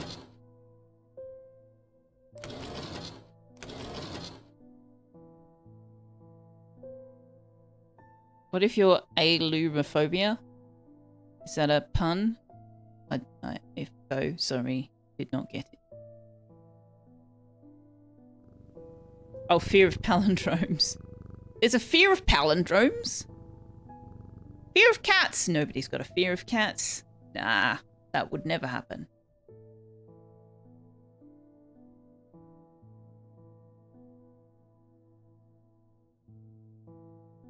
I also don't actually know which either of these things are. Actually, I suspect I know what the Lunima is. I think that this is the Lunima. Power of the elements right there, right?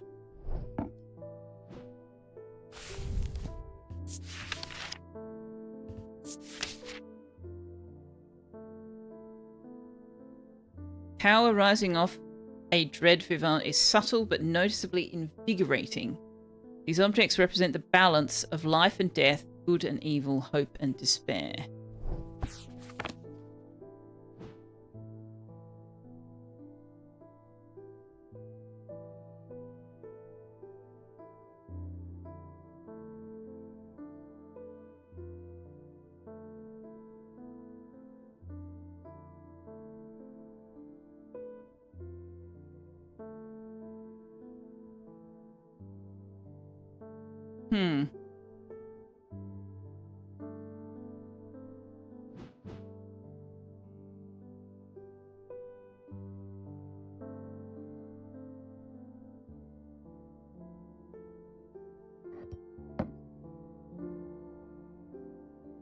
I mean, we've made choices early in the game on the basis that we couldn't work out what the other option even was. That's not a good way to go.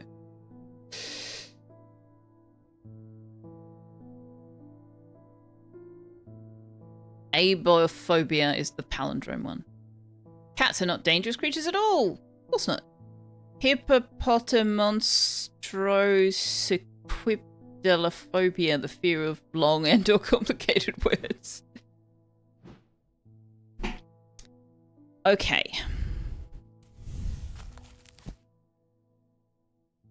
Right, we decided that the whole life and death, good and evil, hope and despair thing.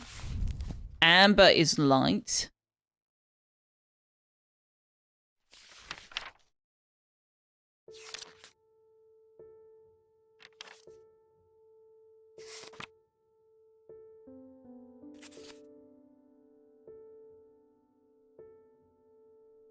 Life, sorry.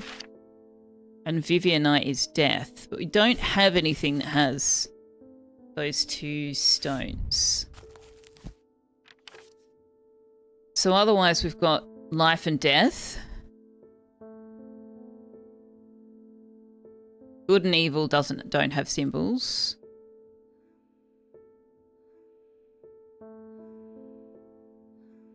I don't think hope and despair do either.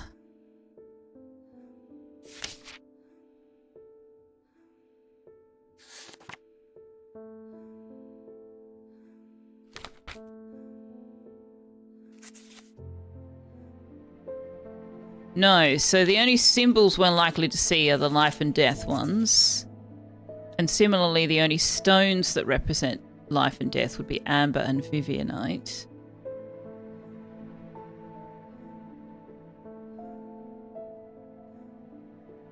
What symbols does the square item under the shelf display? This one?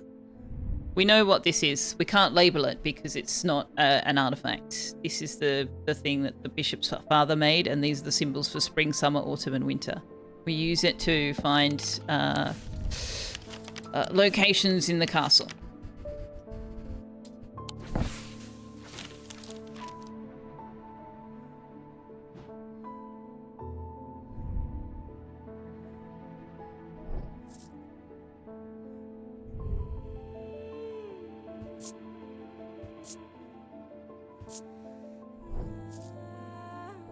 It could be this. In fact, this is the only thing we've got that really does suggest. Like it has something unusual with a low hum.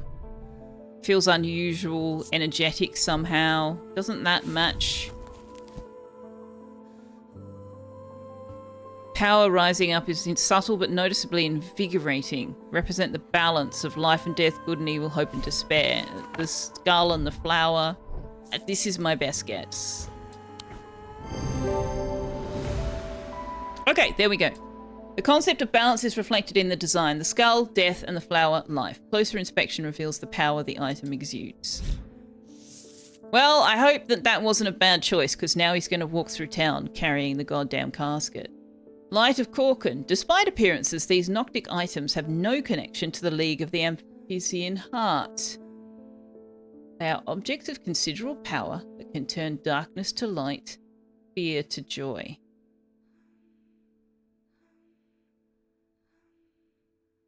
That's what this is.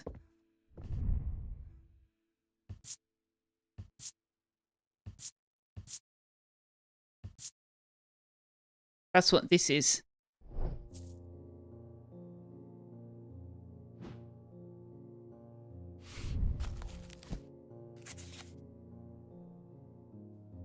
A stone of the night and of darkness. There are some who fear it and some who are seduced by it.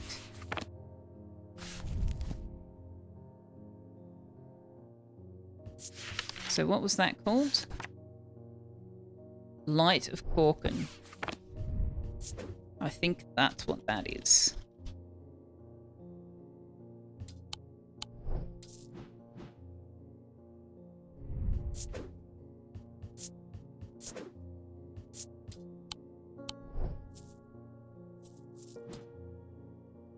At least Jupiter woke up.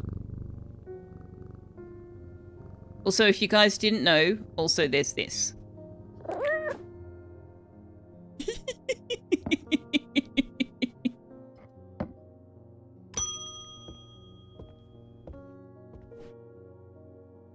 There's an uneasy quiet in town today. There aren't many people out and about.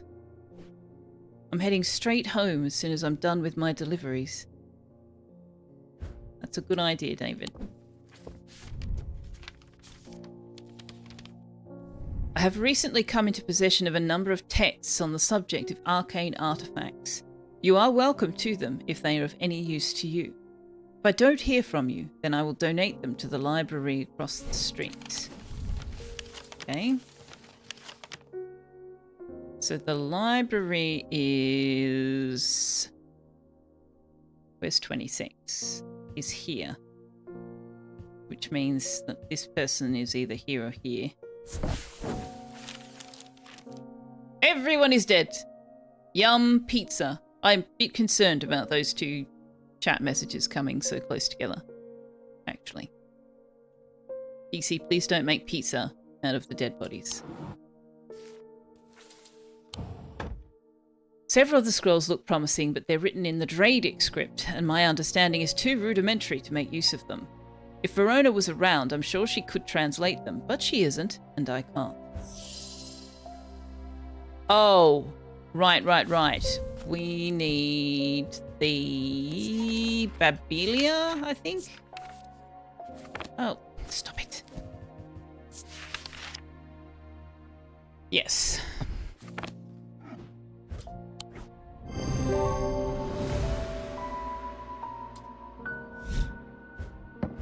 The effect of the Babelia makes my head spin, and I close my eyes tight for a moment as my mind catches up. The pages swirl and blur in front of me, letters and words floating in and out of focus. After a time, I find that I can read them, though it takes some effort, and I feel drained as I reach the end. Okay, so we got Water's Shadow and something Beck. And that is confirmed to be Babelia. And is also the thing we probably should have given Porter so that he didn't get himself deadified. Bloodbeck. You want him to make pizza out of them while they're still alive? Bad karma, Selfeya. No, that's the wrong takeaway, Wanderer. The wrong takeaway. It was once thought that these objects could be used to commune with the dead, but it is now widely believed that such a thing is not possible. It is in Baldur's Gate 3.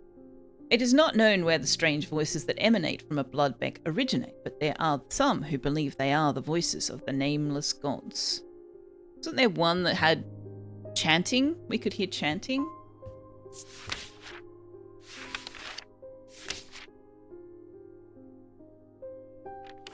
What was the other thing we just picked up? Water's Shadow. It is alleged that a water's shadow can be used to pass through solid matter, but the art has long faded from memory. The items themselves are often uninteresting, producing only a faint thaumic field, perhaps as a result of going unused for so many years. We've got that.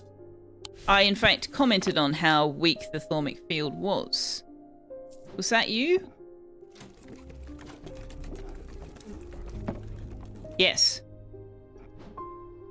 So that is the Water's Shadow, potentially.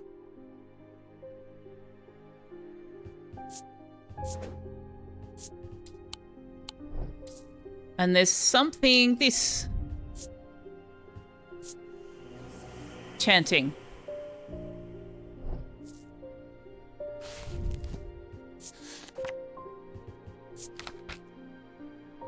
Commune with the dead.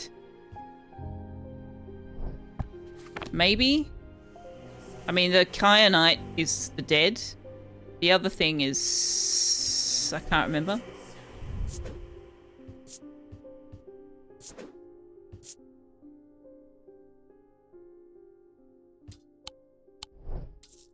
What's the other one? Not kyanite, vivianite. Right? Vivianite. And bloodstone. I see dead people. I see sleeping cats.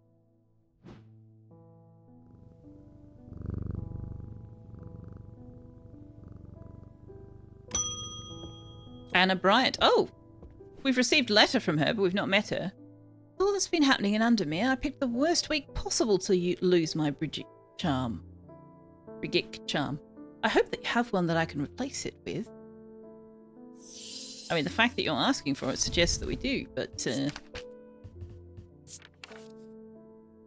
offers hope in times of worry, protection in times of darkness, and wisdom in times of... Hope, protection, and wisdom.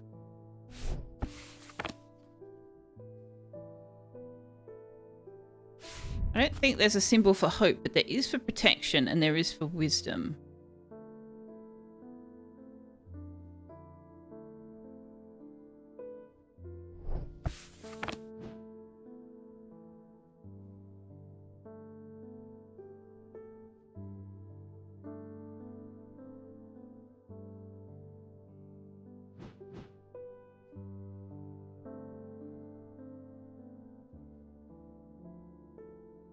I have nothing with those symbols on it. This one?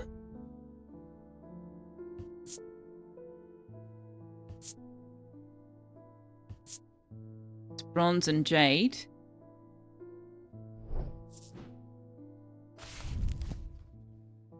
There is a symbol that looks like that. What is it? It's the triple goddess. The triple goddess is the symbol. Yeah, triple goddess. Okay. And jade, the stone of earth and nature. Yeah, the triple goddess. That fits. Good catch. Well spotted. Argel, a vessel of the earth. Used in various Dradic rituals. That'll be this.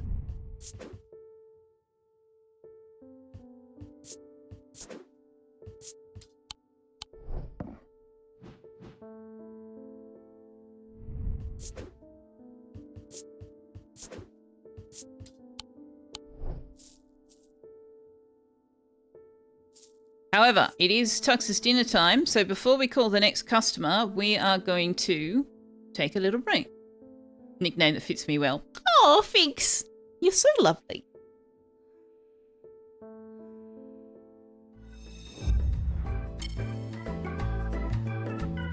I am going to step away to give Tux his medication and his dinner. So I will be AFK for about 5 minutes. So you guys might want to take a little bit of a break as well. You know, get up, walk around, stretch, make a beverage, grab a snack. If it's daytime where you are, you could go outside even. Touch grass. Partake of solar radiation. Lovely, luscious sunshine, if you can, and are inclined to do so. But if it's dark and or cold and or raining and or snowing, maybe stay inside, play some anagram games. Smoke it. I mean, you can if you want to, Finks. You can if you want to. I'm not going to make your choices for you. All right, Tux and I will be back. Well, I don't know whether Tux will be back. I will be back in about 5 minutes. In the meantime... No, I don't want to download a new version of Firefox. Thank you all the same. In the meantime, have a word game.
Alright, I am back.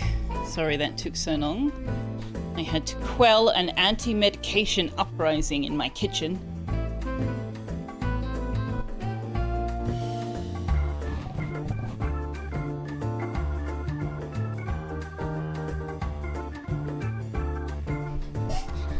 Level 7, well done. Cringing Dragon, DC Mill, Periapsis, Naps, and Ninetail Kitsune. Well done. Also, hello, Ninetail Kitsune.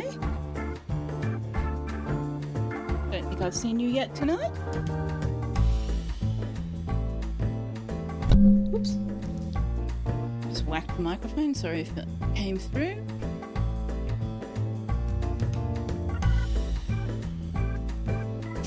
Yes, anti-medication uprising. I believe I managed to get the liver disease medication into him, but not the anticoagulant. I'll have another go at that after stream.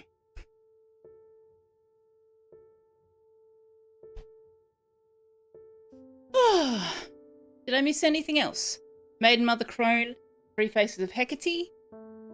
I don't know whether it's Hecate. Could be. I'm not really across that, so you're probably right. It's the Three Faces of the Goddess, and has been applied to any number of goddesses.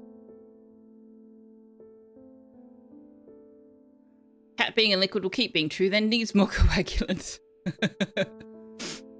Alright, let's see who our next person is. Oh, Eli is back. Eli, could you, come and fix this shit? I'm sorry. I did not intend to be away for so long. I trust the shop has not been too much trouble to look after in my absence. I mean, I'm pretty sure I've made some bad choices, man. I've learned a lot from my time in Oxford. There is a powerful dark article here in Undermere called the Nalian Casket. Yes, we know this! And now you're telling me that my foolish half-wit of a brother has had it in his museum this whole time. I am in fact telling you that, yes. I know how to destroy it, but it's not going to be easy. Whatever happens, it must not be opened. We will need to create a Pillar of Calaris. From what I gather, such a feat has not been attempted in over 500 years. I just hope there's enough time to prepare.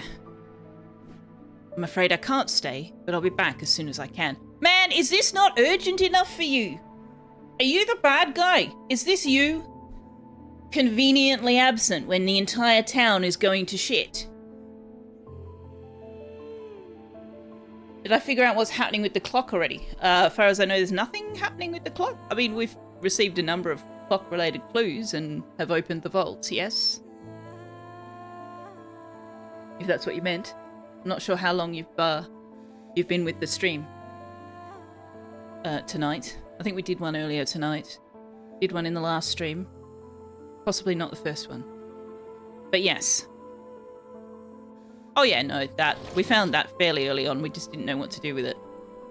And then we got a clue card that had a moon phase. No, we had a clue card that told us what to put on the plinths, which opened a vault that gave us a moon phase. And when we set it to the moon phase and turned it back over, we got time. We clicked the buttons for the time, open the vault. Yes. Eli, you're very irresponsible, Thaumaturge, I gotta say. Very irresponsible. A Pillar of Calaris is a powerful blast of energy that can consume the darkness. In my opinion, it is the safest way to destroy powerful dark articles. It can only be produced at a place of significant thaumic convergence. Strength and weakness, light and darkness. Align the opposing powers at opposing compass points. With Corkin's light, the strong will be made weak, and the dark will be made light. Dude, so much babble. Corkin's light. We had something Corkin. Light of Corkin, right. Okay. Yes. Well, I think that's this.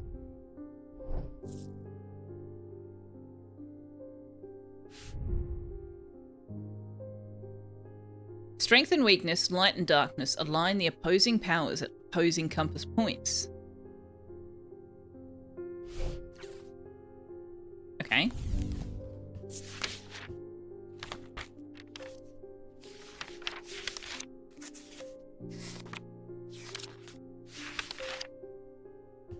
So, Fortunance and Witherance.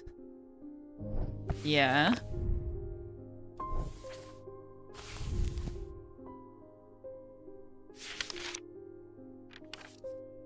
Light is probably the sun. Oh, we got lots of things. Carrick's Candle, maybe? Or the Sun Bond? Or the Light of Corkin. Wait. Corvin. Right. Darkness. Also Light of Corkin. Frigate Charm, Pit, Tenebran Cloak, Veiled Ben. Huh.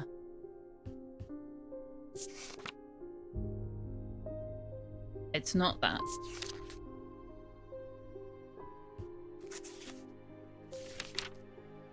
It. The Earth, the Sun, and Death. Energies balance. Powerful vibrations. That doesn't sound right either.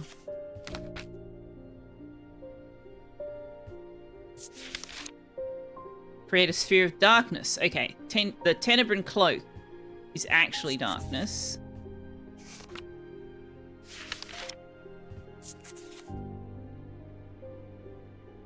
Tenebran Cloak is the only thing that fits. Okay. But there's not a Corkin light and a light of Corkin. It's light of Corkin. That's the only one. Here. This one. But it's the light of Corkin in addition to the opposing powers. With Corkin's light, the strong will be made weak and the dark will be made light. I think we need light separate from Corkin's light. But we also need to figure out where to do it. A place of significant thaumic convergence. Where is that?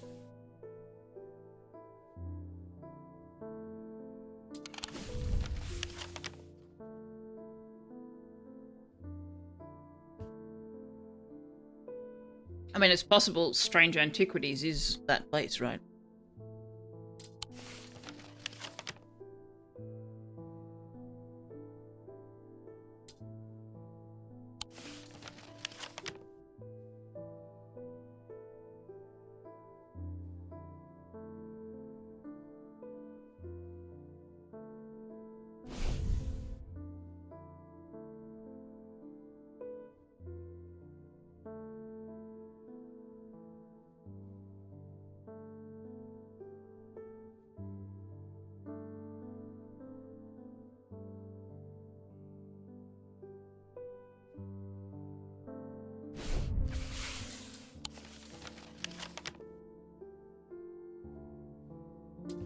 I don't know what this one is about. We do have a stone circle, though. It's this one, I think? No. That's not it.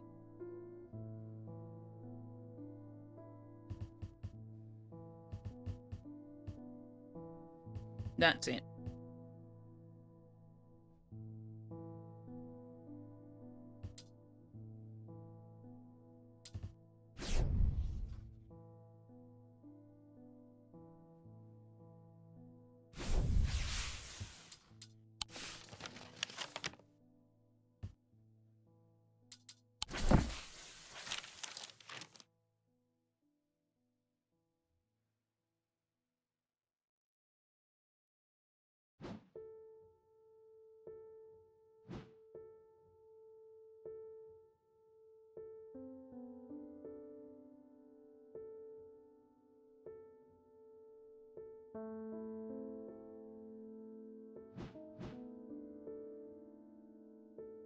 Right, ordnance? No, no. No. Gimme. Witherance.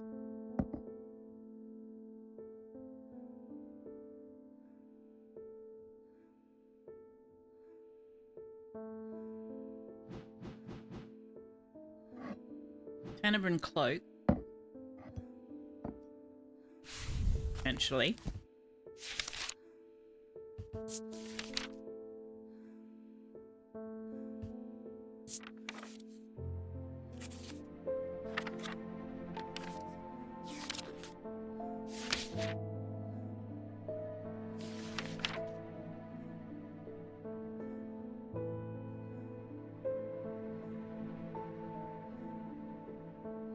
And maybe Carrick's candle? Or the sun bond?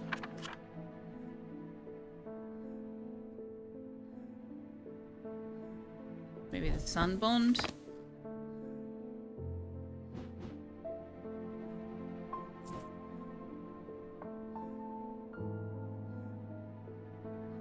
But that doesn't tell me where to do it.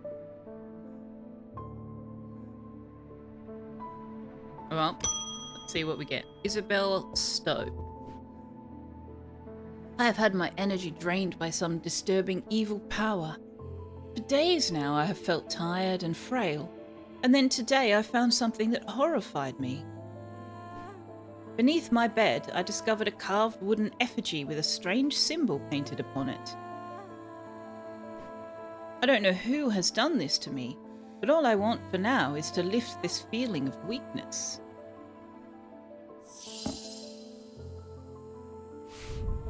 You and me both, Isabel.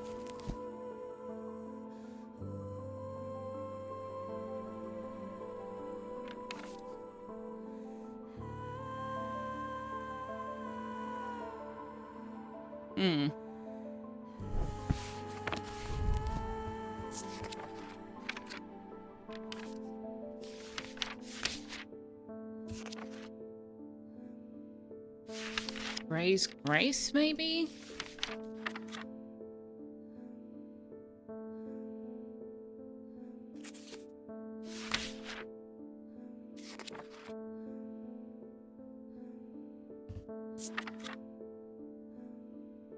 Ordnance can enhance physical strength or restore strength that has been sapped.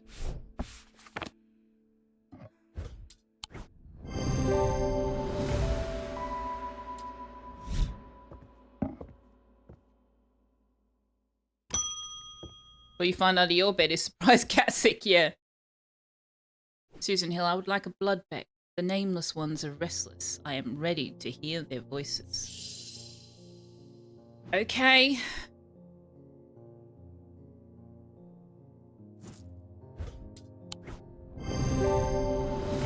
You guys are making some questionable choices. Just gotta say. Porcena. These are used to call on the guile and wisdom of the goddess Corkin. She is a goddess of the earth, creation, and rebirth. It is maintained by some that these are not objects of power, but they exude an imposing aura that is hard to explain. Okay, so we do have another Corkin thing. None of these things sound like a good idea to let out of your sight. No, they really don't. Okay, so I was right about that one.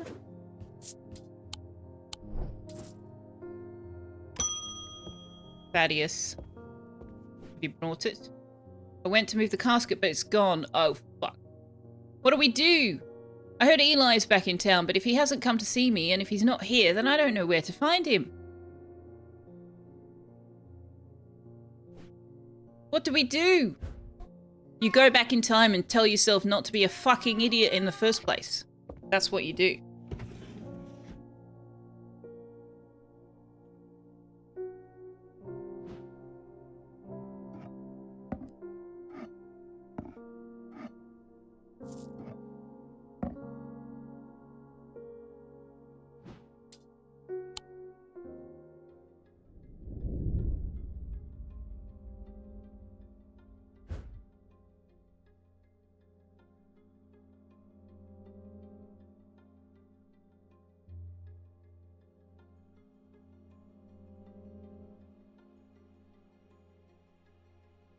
So I didn't tell you this, chat, but on the break I made myself some toast, and I realised that I am risking some of you immediately clicking the unfollow button when I tell you that I made myself toast with anchovy paste on it. I am currently having to protect it from the cat. I don't normally have anchovy paste, but I had a craving for it recently and picked them up. It festered and pulsated until it could no longer be contained.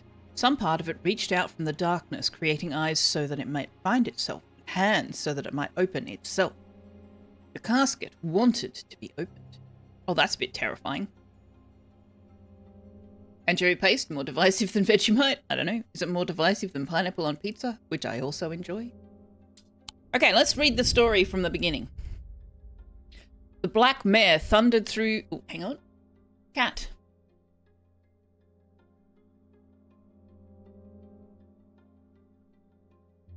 Yeah, toasted slice of bread, yes.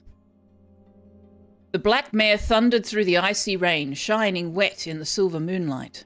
Her cloaked rider was exhausted, cold, and soaked to the bone. He knew he would not survive the night if he did not reach Backburrow. A deep pain radiated down the side of the rider's head where he had sliced himself with the diverging hook, and his thoughts were scattered and torn. He could not see out of his left eye. 2 days earlier, the rider and his fellow adventurer were deep underground, exploring the tunnels below the Kirkhead Tower, when they made a discovery. Their elation at their find would soon turn to horror. At the end of a long passageway, after days spent clearing away dangerous rockfalls, the duo came upon a chamber. In it, they found a small stone tomb, too small to contain human remains. Inside was the reason they had toiled so hard, a small black casket. A very valuable small black casket. They knew enough not to open it, but perhaps too little to fully understand the danger it posed. At camp that night, one of the pair had awoken with pain in his left eye. He was alert to the threat at once, recognizing 2 things at the same time. 1, a part of his mind was not his own, and 2, the casket wanted to be opened. He knew what he had to do. Without hesitating, he took hold of his diverging hook and used it to cut away the infected part of his mind before it could spread and consume him entirely. As his mind roiled in confusion, he watched through his remaining good eye as his partner lunged towards the satchel that contained the casket. To his horror, he saw that his partner's eyes were black. He tried to use the diverging hook on his partner as he had done on himself, but he could find no part of him that had not been taken over by the infection. His partner's hands ripped at the satchel, tearing it open and sending the black casket tumbling out. The 2 men fought as the heavens opened and lightning flashed across the night. One man wrested the casket from the other's grasp and leapt astride his horse, galloping off into the cold, wet darkness. The rider was lucky. He made it to Backburrow and found refuge there and was nursed back to health. He would later discover his left eye was permanently blackened, like his partner's eyes had been. The rider's partner was less fortunate. They found his frozen body a week later. With dreams of earning his fortune long banished from his mind, the man brought the casket to a trusted friend, the curator of a museum in Undermere. Together, they looked for answers. The curator learned that the Nalian casket is a dark article, a class reserved for the most cursed and the most dangerous of objects. He locked it away deep within the museum's archives, along with other such artifacts that are best kept from public eyes. But the problem with storing powerful dark artifacts is that slowly, inevitably, the darkness seeps out. Almost imperceptibly, the casket began to absorb the crepuscular power that had leached into the stone and the earth of its lightless tomb. It festered and pulsated until it could no longer be contained. Some part of it reached out from the darkness, creating eyes so that it might find itself, and hands so that it might open itself. The casket wanted to be opened.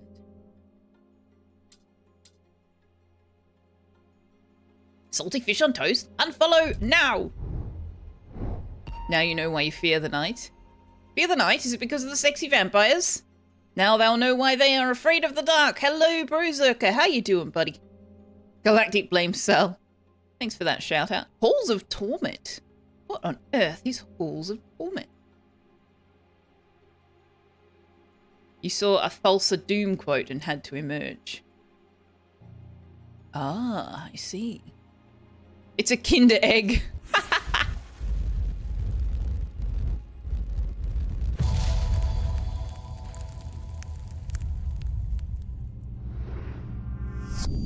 I lie below books and scrolls on the esoteric and the arcane.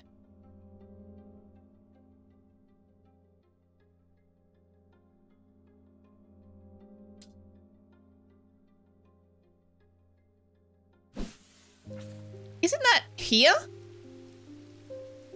What's that symbol?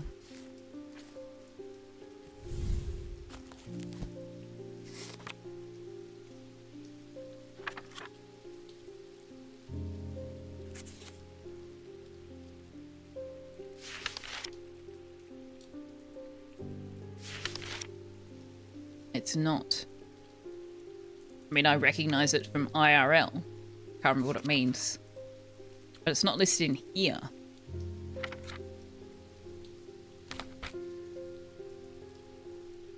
Greek letter. Oh, is that Omega?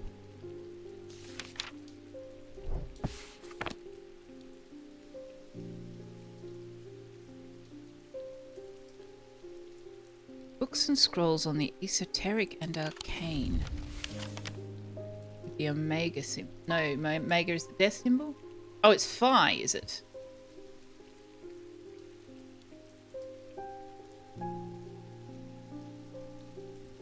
What's Phi mean? If it means something on its own. I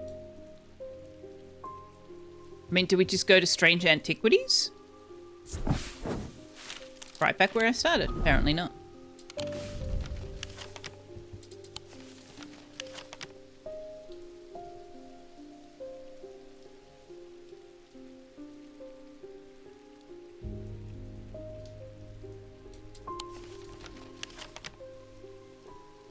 Don't think it has any specific meaning on its own. Okay.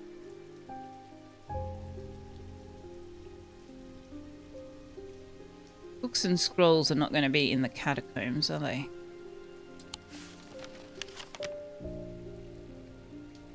I mean, is it the museum?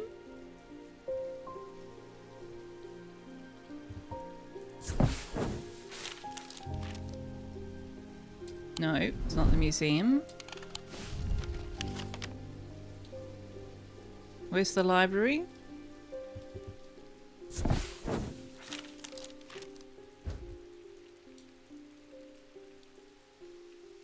No.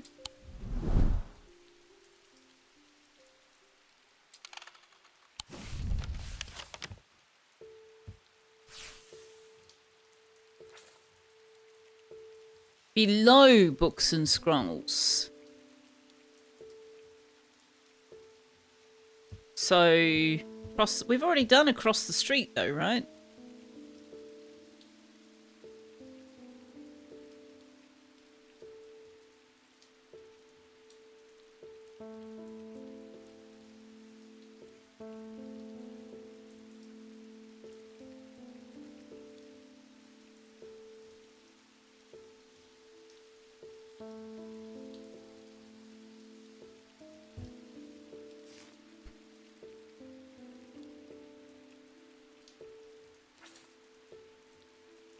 What's the spoken word? Spoken word is a theatre. Okay.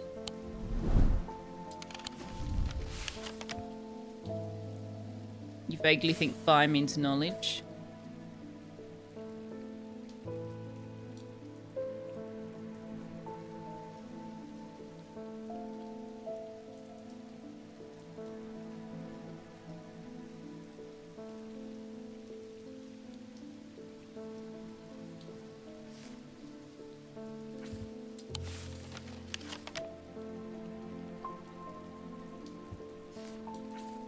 I mean, he's got a library here as well.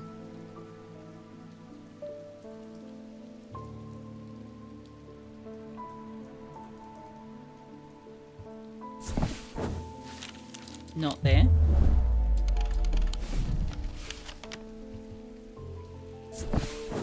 And not there. The last two cards have been much more challenging than any of the ones that came before. Castle, we can check the castle library. I think we've been to the library. Oh no! Okay. Never mind then. I thought we'd already done the library. Entering the library, I'm drawn to a dark alcove round to the right, bearing the title Esoterica and Arcana. I'm sure there is much to learn here, but sadly, a cursory glance is all I have time for today. Piled up on a reading desk, I find books on ornithology alongside bestiaries of the old world. You can learn a lot about a person from the books that they read. Okay, but that's not it either. Wait, hang on, below. This is the first floor. This is the first floor.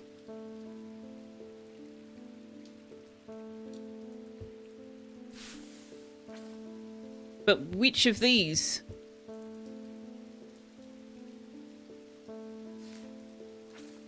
This is this stairway, right?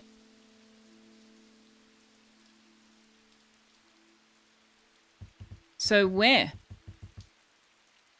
Comes all the way down to here. They got what right?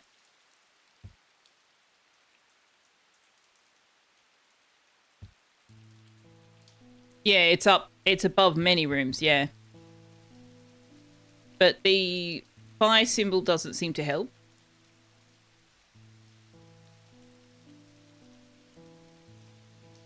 Are you behind, Josephson? Are you? Is there lagging? Because I'm already there. I'm wondering how far behind your stream is.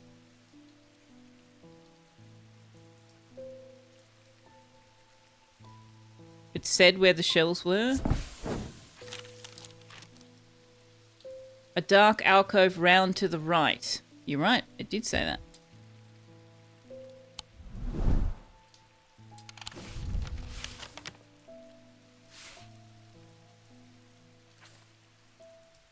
But where's the right? So this is probably the alcove here, right?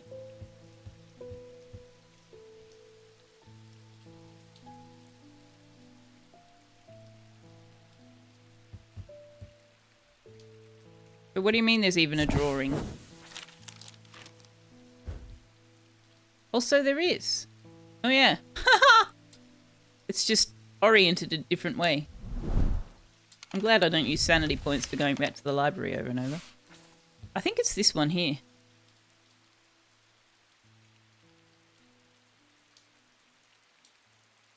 It's either this one or this one.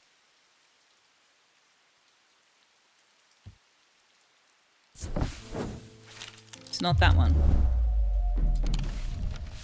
Okay, so... But we've been to this room before as well.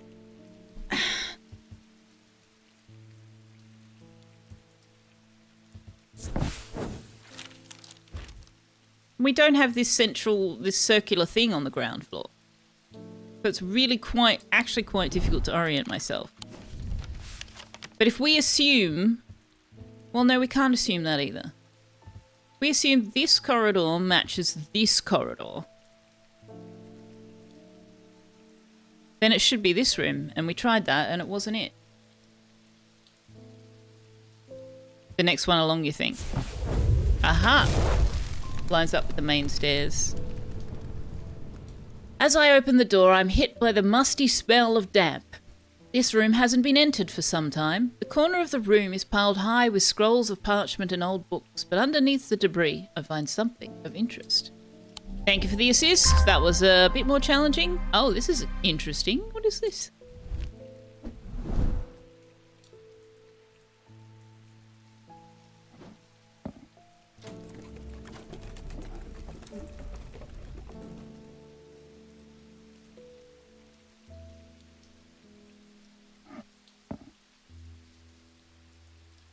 It's wood, Selfeya, says Galactic.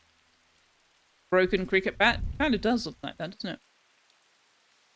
Driftwood with painted markings and, I think that's kyanite.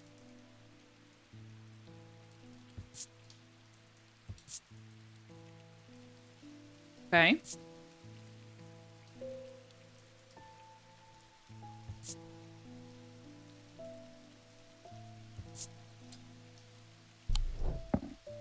It's a magical object. Lick it. Oh my gosh, you guys.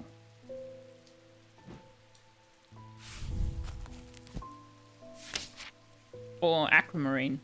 A stone of water. A stone of water in driftwood would make sense.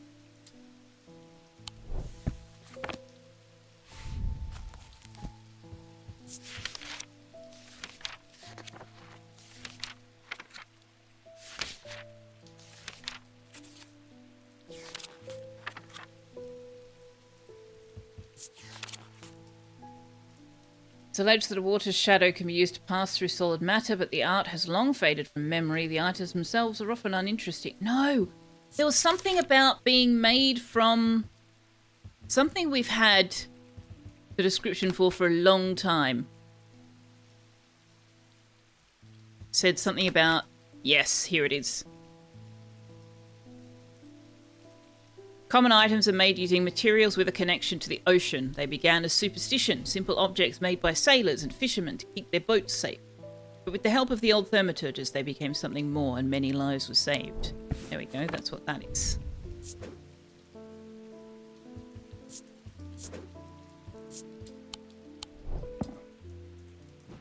A small cat mat rant, if you don't mind. Always, always. Mum's cat's been getting fatter and she refuses to do anything about it. Vet says cat is still in the fine range, but it's closing in. Oh dear. Yeah. Yeah, need to bring that under control.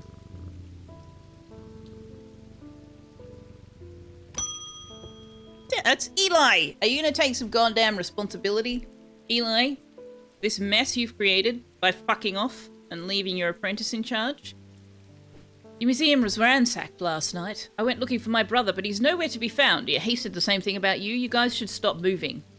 The good news is they didn't find what they were looking for. I moved the casket myself and hid it here in one of Strange Antiquities' vaults. It's safe for now, but we can't leave it here for long. I have more to prepare, but I've left instructions on how to access the vault in the desk drawer. You are the most irresponsible thaumaturge. You should be sending your apprentice out whilst you handle the shop. Mate. How do you get into Strange Antiquities Vault? I mean, this is his shop. He's our boss. Yeah.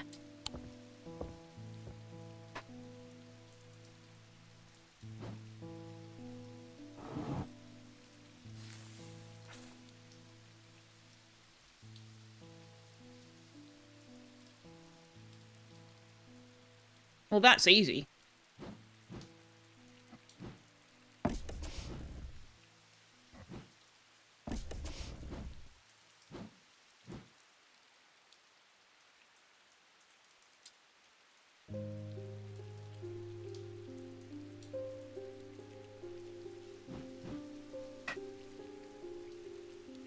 Except I can't remember which thing is the anchor.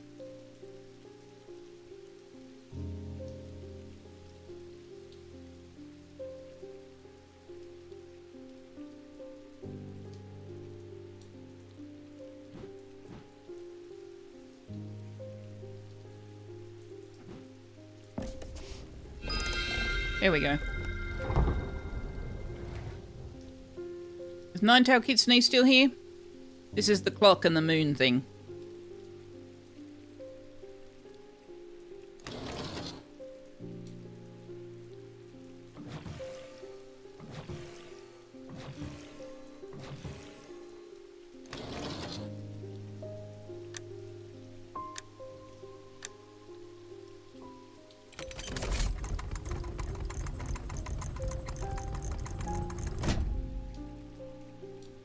Blackened wood and gold.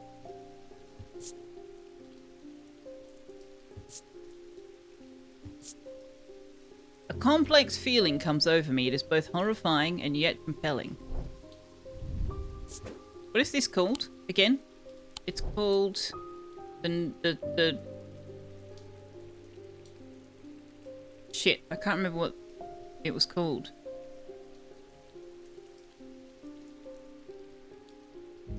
No, it's called Nevian something.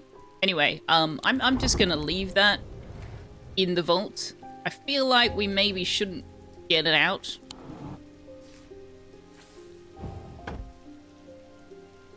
It is the box that wants to be opened, yes.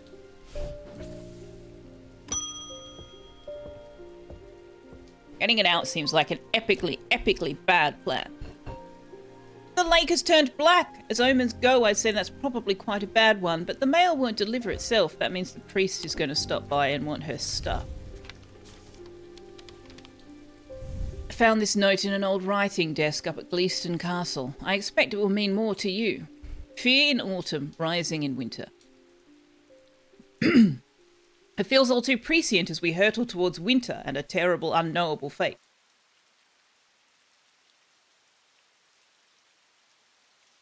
No, the lake turned black.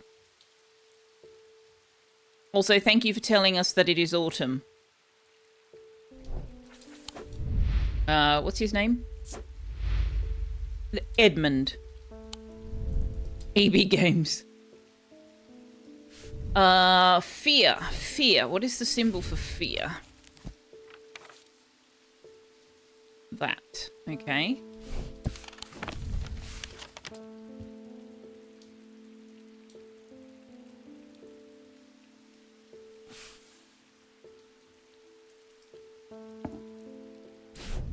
Fear in autumn, rising in winter. Dude, that...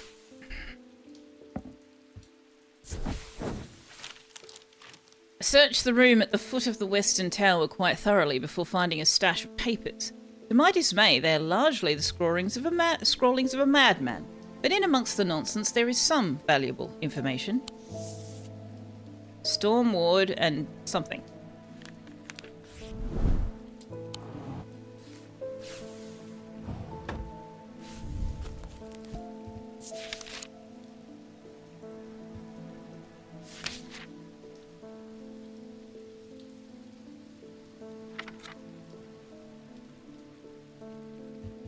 No, it wasn't Tormund's Bane, was it? What's the other thing? Stormward.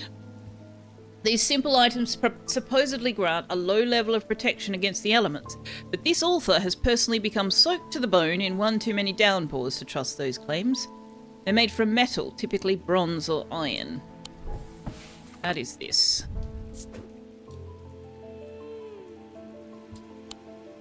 Given that it has all of these weather symbols and it's made of bronze. But what's the other thing we just picked up the entry for? Manus. According to Whitlock, these are lighter than an Evercart by half. Not exactly the most useful insight. They are carried by desert nomads who use them to conjure precious water from the cool night air.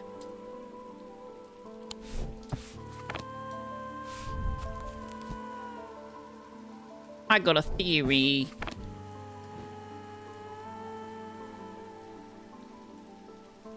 Which one is the Evercart?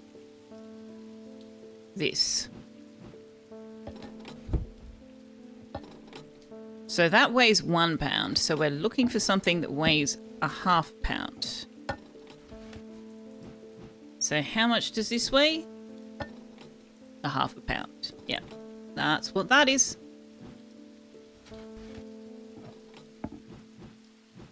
What's that called? Manus. It's interesting because some of these things that we're getting entries for now on day 18, we've had for a really long time. Manus, the Hand of Fate. Is that what that means? I guess if you know that, then the hand motif would also point you. Oh, it's the name of a film. Manus means hand. Oh, okay. Well, hand. I guess the hand part makes sense. It didn't tell us that, though, and that's not a thing I knew. It's an old and arguably bad film. Cat the Cat. Also, for anybody who's joined us, I realised when I was looking through the Steam achievements, to be fair, that you can do this.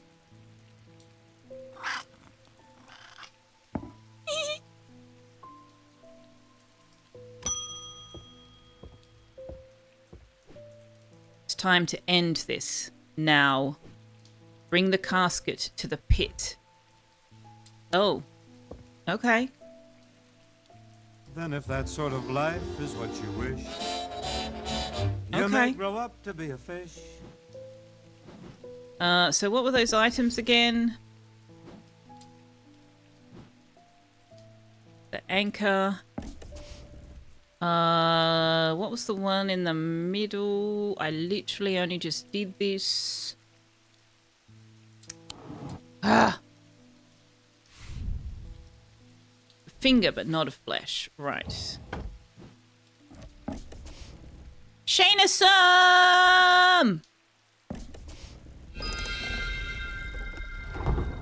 resubscribed for 30 months. They've been subscribed for 30 months. Yes, that is how that works.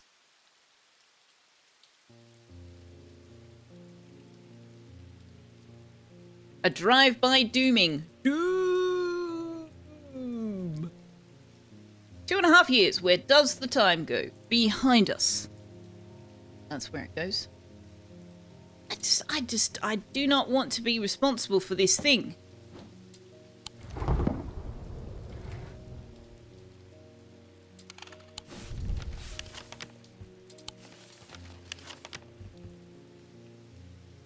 Where's the pit?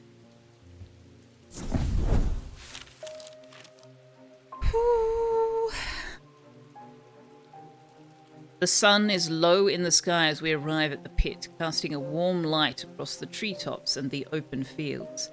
A solitary raven cries out from the tree line, and I look to the skies, but they are empty.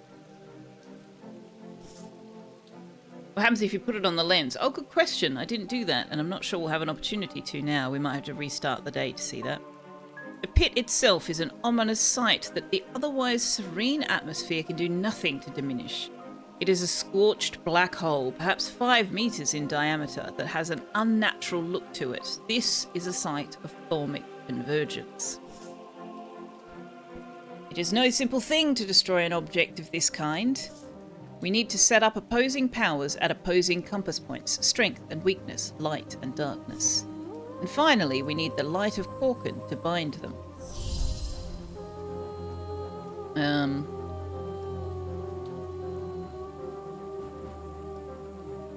Oh, right, I put them down here, didn't I?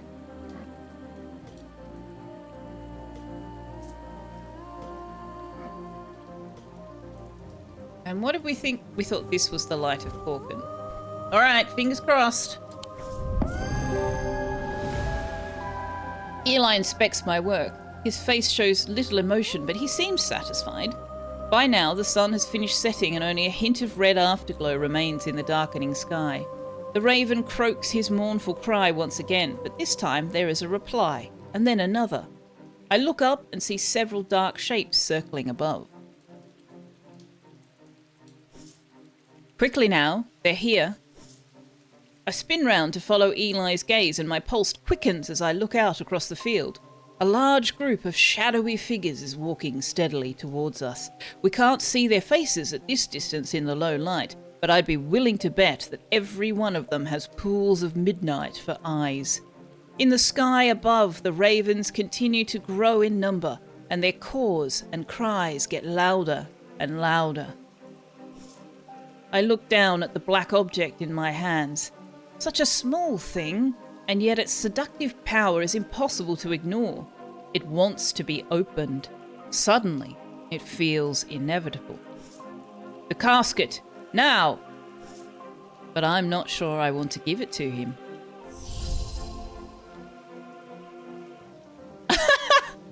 Okay, what does the Wixit cord do again? Do we want to open it or destroy it, chat?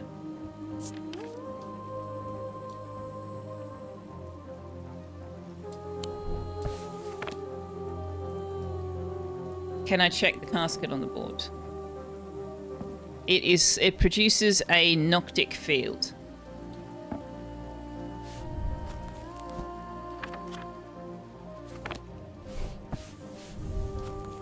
Which is of the night.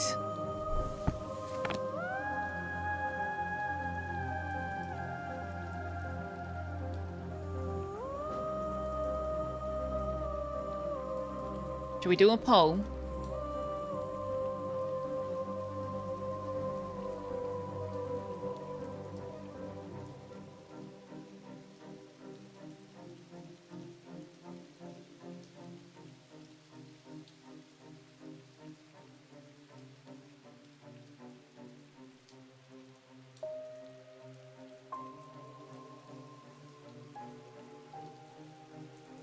I'm going to do a 2-minute poll and you only get to vote once.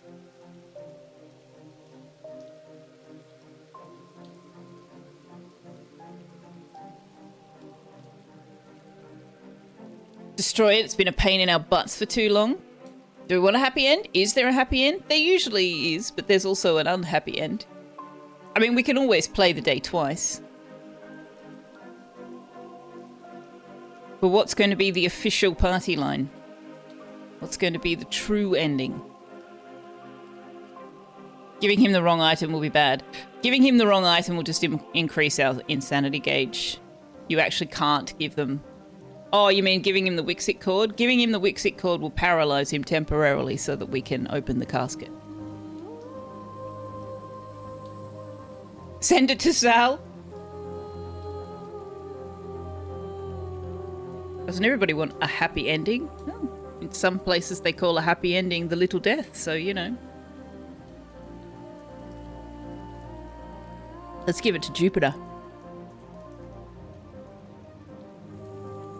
Imaginary exponent doesn't like to be manipulated, and that casket never even promised us eternal bliss and happiness. No, it certainly did not.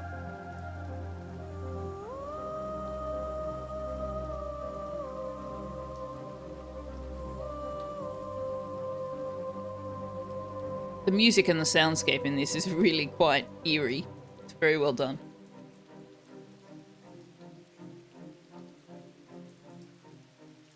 Pet the cat before destroying the world. Destroy what? The death casket? Yes. We can either destroy the Nalian casket, toss it in the pit, or we can paralyze Eli long enough to open it.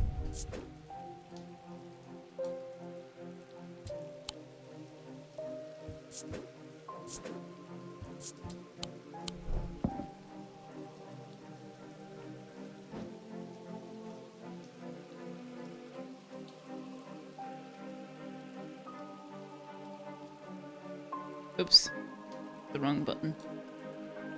Okay, the results are in. There were 9 people who voted. 90% said to destroy it. 1 person said give in to temptation. Also, that's 10 voters, 10 people. 1 person said give in to temptation. Everybody else said destroy it. I wonder who that 1 person could be.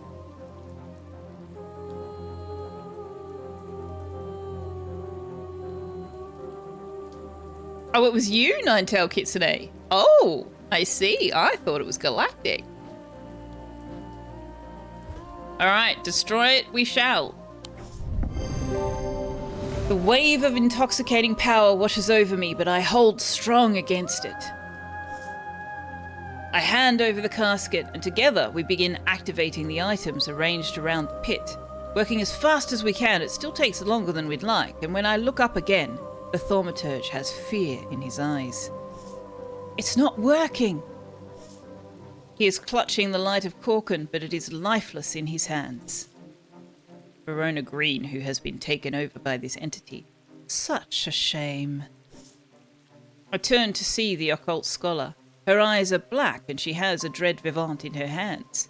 Where did she get that from? Not Strange Antiquities, I hope. She must be using it to dampen the power of the light of Corkin. Wait, did we give her a dread vivant? We might have done. We will take the casket now. It will be opened. All around us, the black-eyed mob shrieks and cheers, jostling and shoving and tripping over one another in their frantic race to reach the casket. Those at the front are nearly upon us. All hope is lost. He eats Verona at the enemy. Too bad Draven isn't here.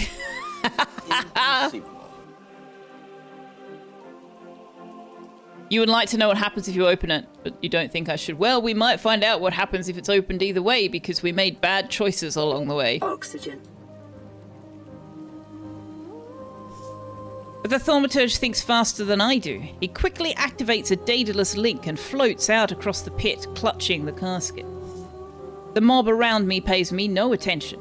They only have eyes for the casket. Eli begins to speak, quietly at first, and then rising in volume until he is almost shouting. I am no longer afraid.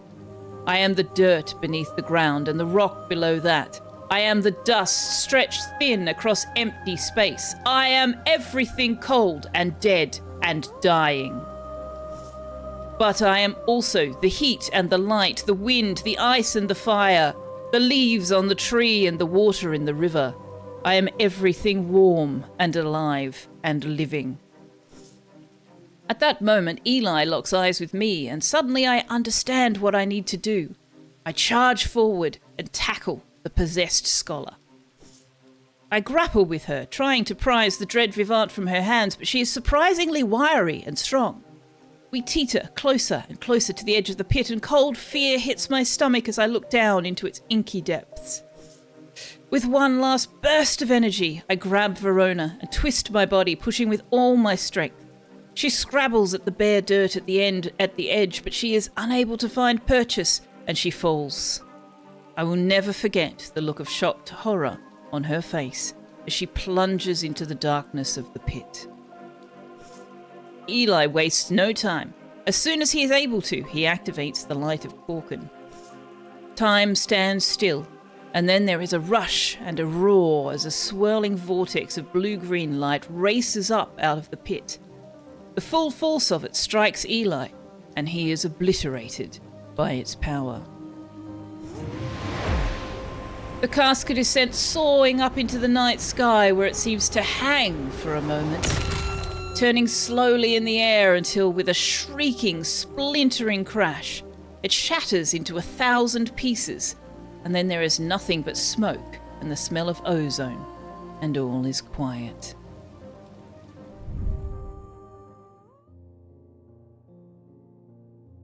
Eli's death has hit me hard in the aftermath of the events at the pit. Without his sacrifice, the casket would have surely been opened and devastation and horror unleashed on the world. But it is Verona that keeps me up at night. I have spoken to her daughter Simone, and she does not blame me, but I can't help replaying it over and over in my mind, trying to will a different outcome into existence. I fear I will be forever haunted by it. It has been some small comfort to learn that those who were under the casket spell have been released. They remember nothing from their ordeal, but there seems to be no lingering ill effects, and Dr. Robertson says they have all made a full recovery. Ending 7. 7? A noble death. The casket has been destroyed, but at what cost? Eli sacrificed himself to save us. Verona was killed by me. Rebecca is alive, is able to paint again, and is enjoying quiet life. Barton Posser went missing, presumed dead. He went through the tall stone door and was never seen again. Edmund Bishop is alive. He stayed at Castle Gleeston and weathered the storm. Francesca Robertson is alive. She is glad that her patients recovered, but saddened by the ones she could not say. Bonnie is insane. Her thoughts are scattered after being sliced with the diverging hook, which we did. That was us. Audrey Bell is deceased, murdered by her own bloodthirsty followers when the casket was not opened. Jack Hungerford, who was the first one to show the symptoms, is insane. He never recovered after falling deeper into the trance. His mind is forever broken. And we did that as well. That was us. That was a choice we made. Thaddeus White is alive. He is ashamed of the part he played. Simone Green is alive, missing her mother. Jupiter was rescued, fully recovered from his catnapping ordeal. Well, that's the most important part, guys. That's the most important part. The cat is happy. You got ending 8, you opened the casket, accidentally misread what you were supposed to do.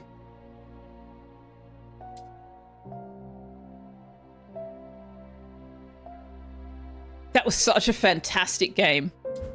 And I kind of want to play it again just to see what endings we can get if we make different choices. I might do that off stream. Unless you guys want to see it again. We'll get through it much faster the second time. But it will still take time. But we will reload from the beginning of the day and see what happens if we open the casket.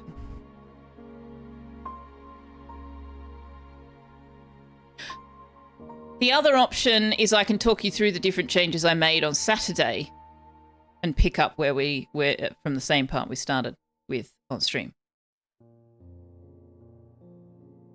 Which is to say I made exactly the opposite decisions that I made here.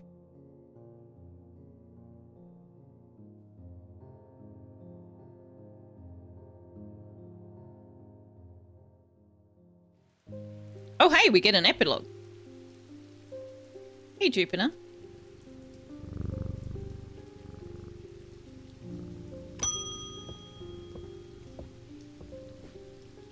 My father is suffering from Morgan's insanity. His doctors have given up on him, but Dr. Robertson told me there might be a way to save him. She said it might be possible to stop the infection spreading by cutting the poisonous thoughts from his mind, but she said it was beyond her skill.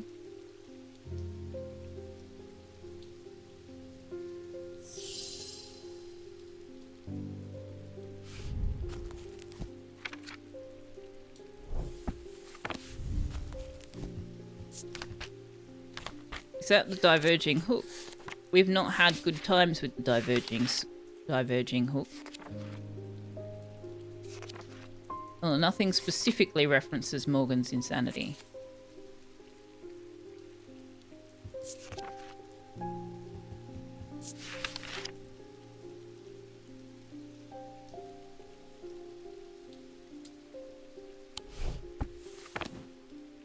Where is the diverging hook?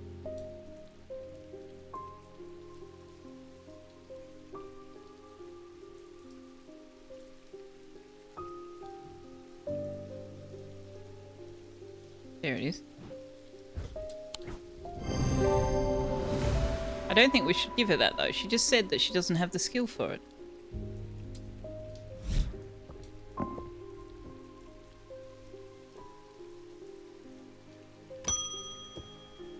Peggy Gruff. There's an old hermit living out past West Water who barely comes into town. He brings me lists now and then for odd things. This time he wants something that will pull water from thin air. No idea if he's mad or onto something, but I said I'd ask around.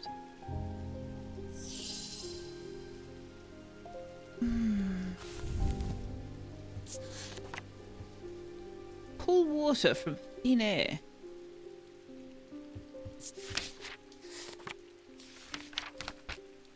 This isn't really an epilogue. People just coming to the store wanting stuff and things. Unless it's an opportunity to identify the things that we had not already identified. Which one did we say was the... This one, right?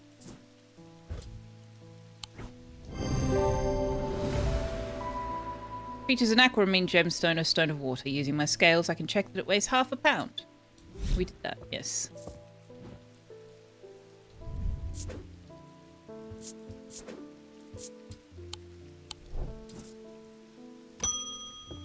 Cecil Bateman. Looks like the game's a way to let you figure out the things you haven't touched. Yeah, I wonder if that's what it is. Except I gave her the diverging hook and we already knew that. Maybe I gave her the wrong thing. My lungs are shot. My doctors have told me to settle my affairs, but I'm not ready to give up. Not yet. I've heard a local story about the Witch of Undermere and her healing abilities. They say it's dangerous and painful, but sometimes it works. Weighs the same as a duck. It's a witch!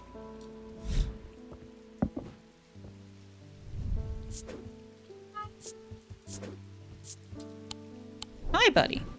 Hi. My farm is diseased, my crops won't hold, and even the animals are uneasy. My old man says the earth's angry. He says I should call upon Corkin for wisdom and blessings. Can you help? The land's all I've got. Which of the Corkin things is that going to be? Goddess of Earth, Creation, Rebirth. These are used to call on the guile or wisdom of the goddess Corkin, goddess of the earth, creation, and rebirth. It is maintained by some that these are not objects of power, but they exude an imposing aura that is hard to explain.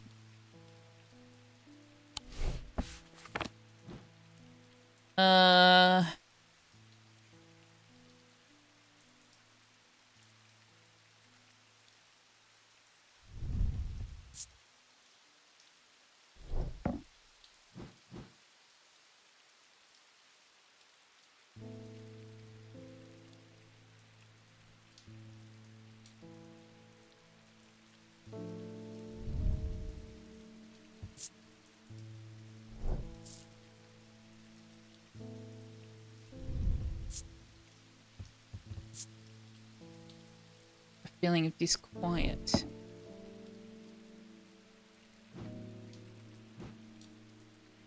We don't seem to have whatever that is.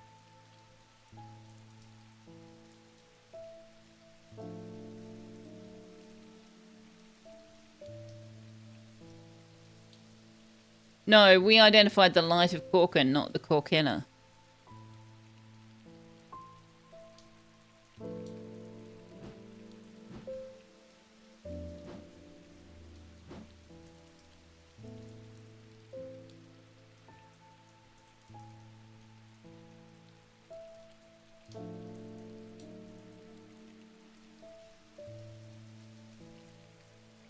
I don't think I've seen anything with an imposing aura that we haven't already identified.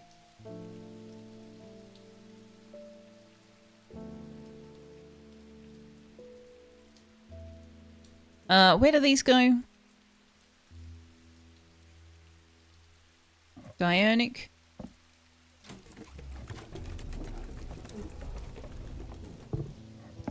That Diurnic? No. That's Wixic. Okay.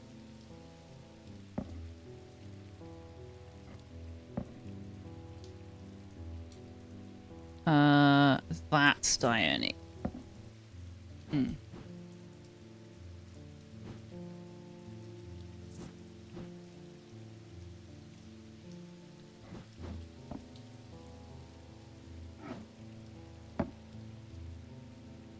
Give him a plant.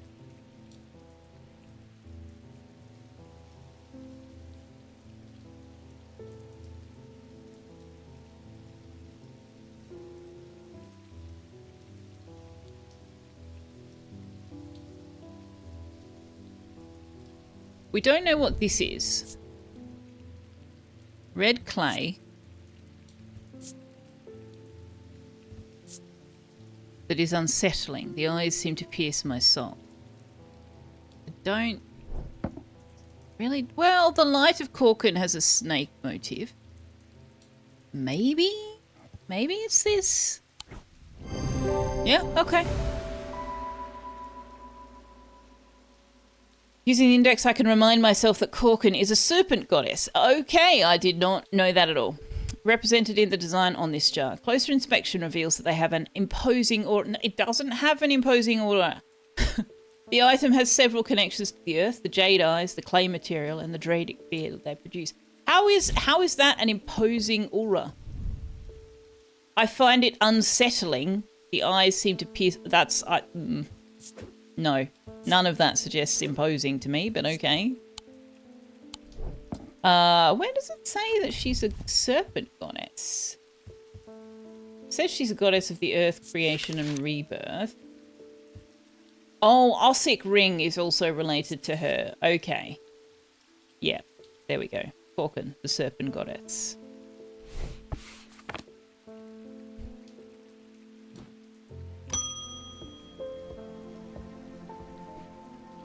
I collect rare artifacts, especially those with, shall we say, questionable uses.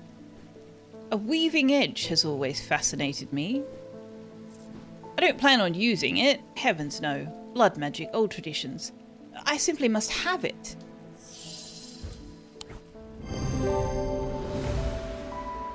The handle is made of oak. Literally the only clue.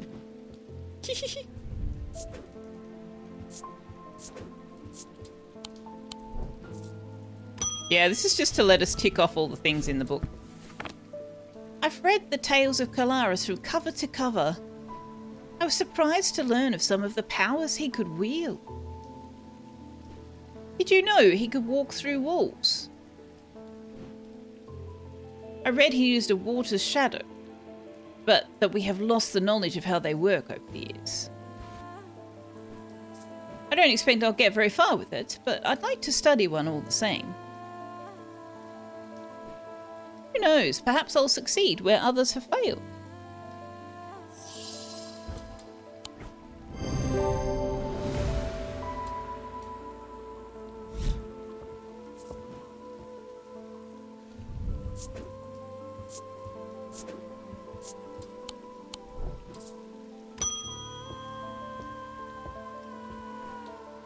I've been studying old texts, references to things hidden beneath the surface of our world. They mention the use of a spirit eye to see beyond the black veil. It's something I'd like to experience for myself.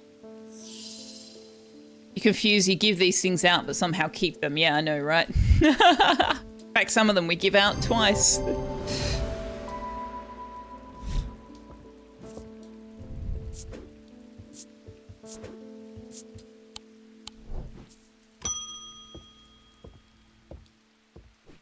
My grandmother followed the old ways. She kept a Dradic altar in the cellar.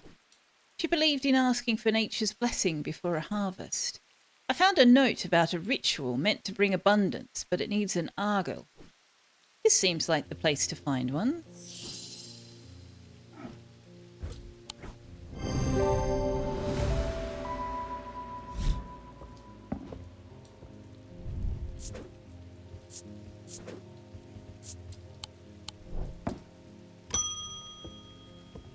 Here's naive me thinking argyle was a sock pattern. I work the riverbed searching for stones, amethyst, jade, maybe Vivianite if I'm lucky. It's hard to spot them in the muck. But I heard about these remnants that let you feel the glimmer through the dirt. Worth a shot.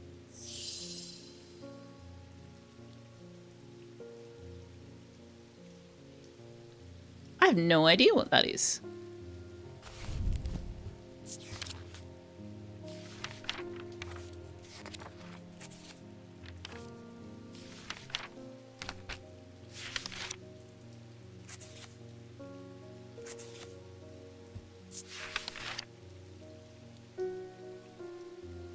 Cracking solid rock.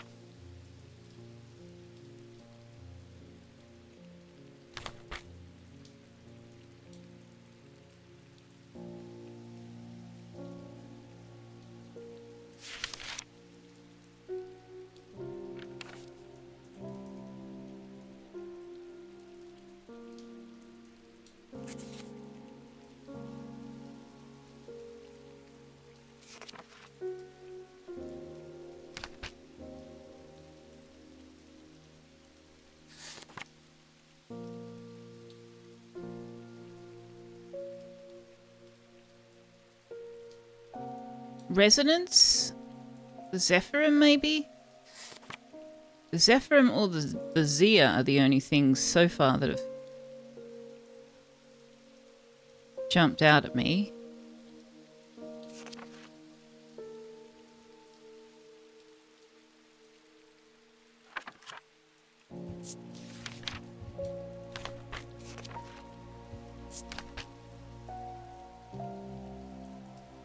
Instill a sense of fear and paranoia. No. Scent of the storm, ozone of power. When the vapors are inhaled, they can unlock deep wells of anger and channel them into... No.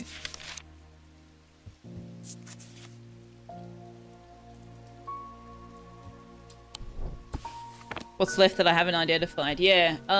Zia, but it's not that. Shin, it's not that. Zephyrim, it's not that. We have no idea what this one is. Morga's Folly, it's not that, I don't think. Hang on, let's go through it this way. It's not Corvin's Might. Making them open to suggestibility. It's not Morgan's Folly.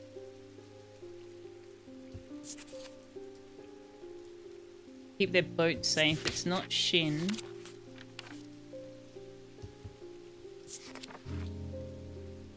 Protection against the elements. It's not that.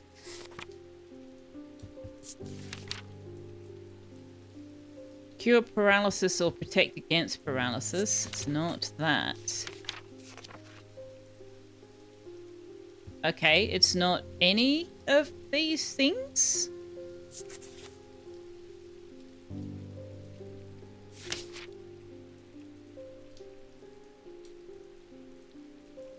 It's not any of these things. Oh, you think we can give him the compass? No. I skipped Lumina, did I?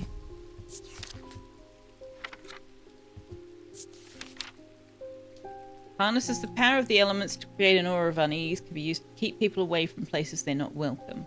It's not that either.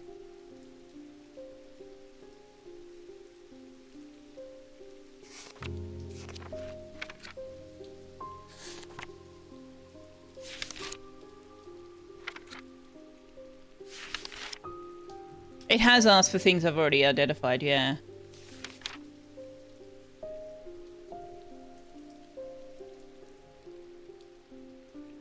Oh, it's probably this.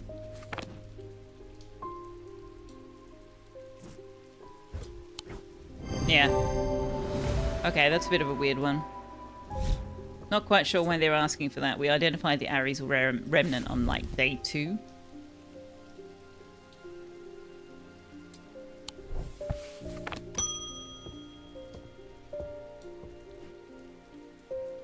It said remnants, not resonance, yeah, but I thought maybe that's what it meant. Anyway.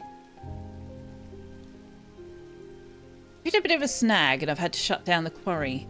Our dynamite supplier has had a little accident. I'll spare you the details. I wonder, is there anything among your fine collection that could get us up and running again in the short term? I'm losing money by the minute. Yes. No? Huh. I thought for sure that's what that was. Oh, anger, no. What's the one that... Oh, God. I literally only just looked through all of these and I still can't remember which one's which, apparently.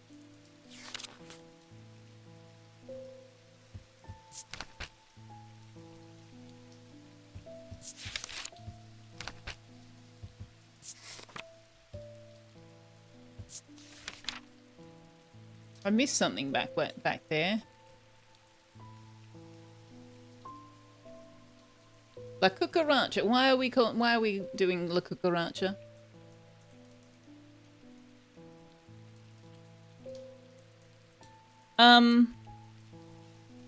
It was something that can break rock that we only just read about, but maybe it's one we've already identified.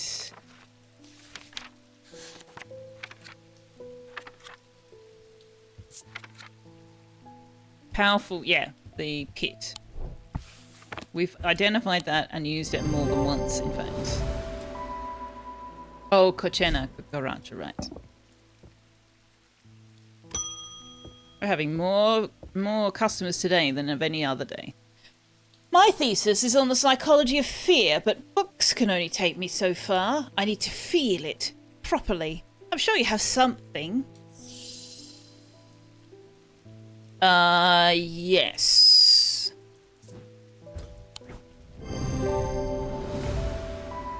It's made of bronze, bears no symbol, can be worn about the neck, and you begin to feel a sense of paranoia on closer inspection.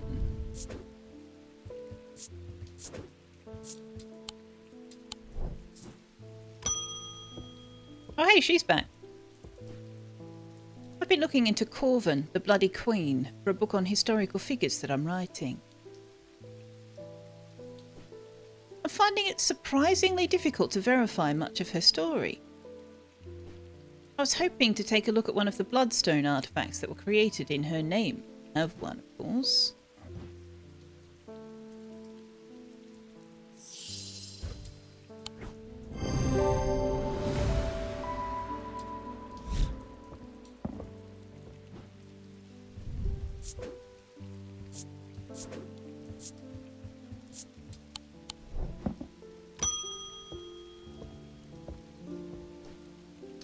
I'm not trying to hurt anyone, just shift their thinking a little. Sometimes all it takes is a suggestion in the right state of mind. Do you have anything suitable?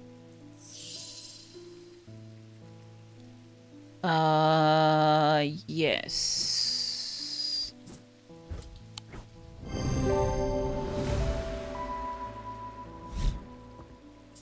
She's the one who was doing the Amphibian. She needed the Amphibian's talon for her ritual.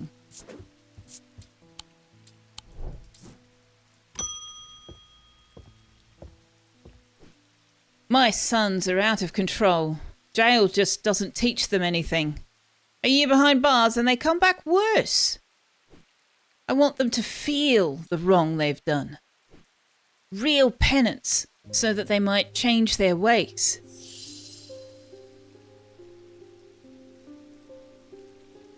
Okay.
Biting seed is a form of punishment that amplifies feelings of guilt and shame. Well, you can only amplify feelings that exist, but you're welcome to give it a go. Where is it?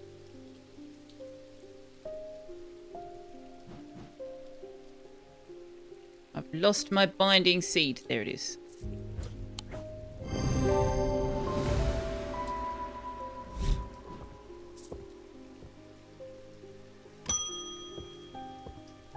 James Herschel, we've seen you before. There's a lawman snooping around the blacksmith's guild. Can't have them poking into parts of the business they're not supposed to. You catch my drift? I need a way to keep him out. Wait, isn't this the guy that wanted to put a memory in the ecumenical and then, like, make it so that nobody realized he had a secret? We still don't know what that secret is. Now, which one did we think was the Lunama? Have we identified a potential Lunama? We've not identified a potential Lunama, which means there's only one it could be, because there's only one we haven't put a potential identification on. Harnesses the power of the elements to create an aura of uneased. Wait. Oh no, there's two that we haven't identified. But this would be the power, the elements. Yeah, there's two. Not much of a secret if you know it now, is it? True.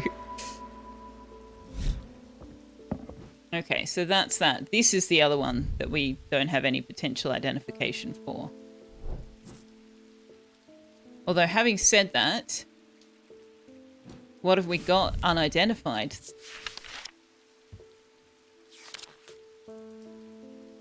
Shin, we've got a potential Shin. We've got a potential Stormward. We've got a potential... So this must be Tormund's Bane. Cure paralysis, yes. That is what that is. Because that's what that symbol is. More of these should be random. Well, most of these are ones we could have identified if we'd made a different choice. When you get to choose between two things, that perforce means you only get to identify one of the two things. You might get an opportunity to do the second one in another story, but for the most part, I've found that those choices are the opportunity to identify those items. Like, for example, we could have identified Corvin's Might when Bonnie came asking for Corvin's Might. We could have just given it to her, and then she wouldn't have kidnapped the cat. We could have identified the Witch's Finger when the doc came and asked for that, or the Restful Metha, but we gave the Restful Metha. There's things like that.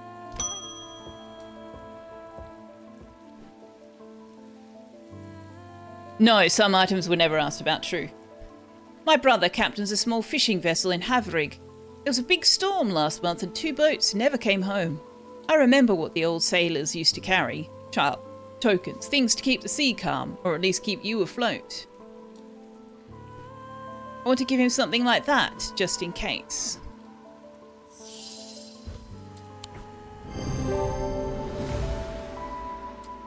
I also suspect that these little the NPCs that don't end up on this board, apart from Bonnie, I think that potentially what they can ask for when they come into the store is probably somewhat randomized.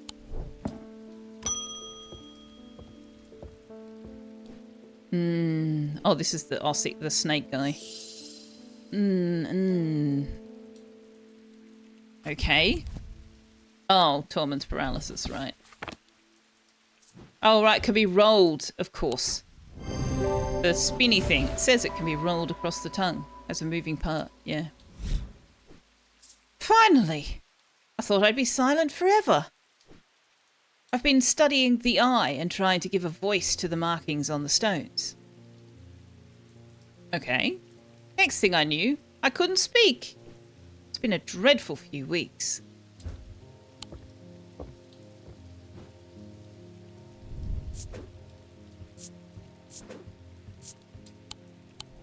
That's a bit like somebody reading a spell book out loud and then being confused that bad things happen.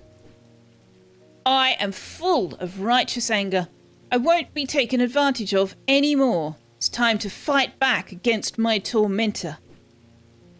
He has bullied and threatened me all my adult life, and I've had enough. I see.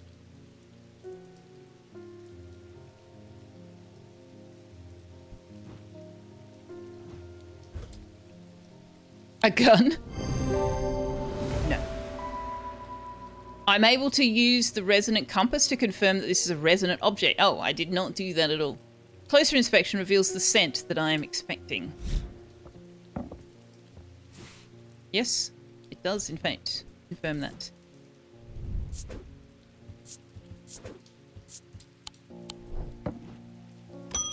So we've got 1, 2, 3... 3 things unidentified. Rain! Again! Soaked to the bone before I'm halfway through my rounds. I'm fed up with it. I've got a few bob to spare if you know a way to keep me dry.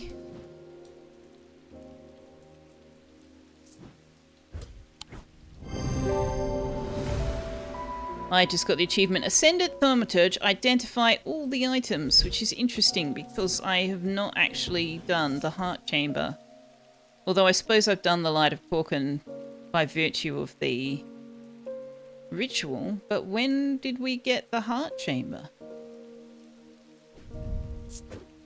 Must have done, I suppose. Maybe we did and I forgot to change the label.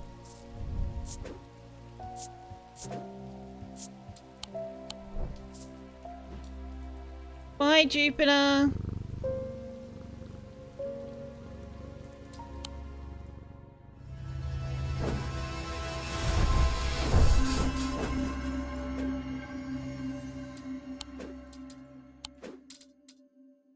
So, what happens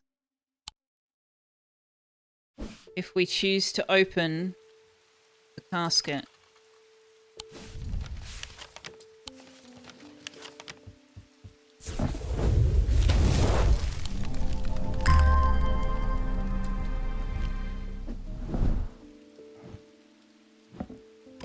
You didn't get your face eaten by Eldritch Abomination, so that's a win. Big bada boom! Yeah. The museum was ransacked. Yes. You went looking for your brother. Yes. You hid it in one of the vaults. Yes.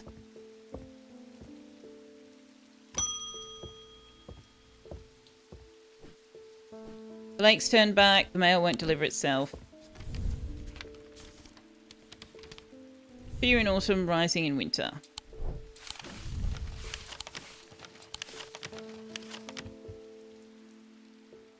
Which was fear in autumn, winter.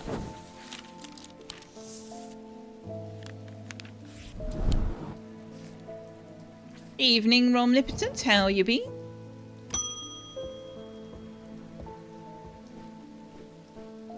Bring the casket to the pit. Okay, but what happens if we take another person first? No. We can't do that.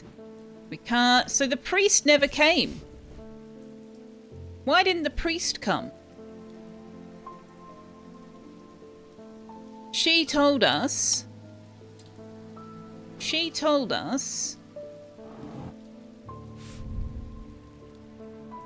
that she was going to perform this ceremony on the day that the lake turned black.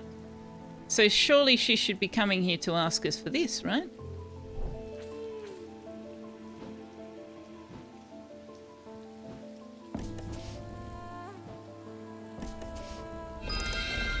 Worked, cooked a steak, making an abomination in NMS. No Man's Sky, right. Well, that sounds fun. This is an absolutely awesome game. What I would desperately love they'd done is bring in more side quests. This game is one main plot, step by step. Can we please have more to do, leaving the main plot simmer for a few days? Yeah, that's not how these work. It's not how these games go. Unfortunately. I suspect that if they tried to do that, they'd never release the damned game. Because they'd never stop.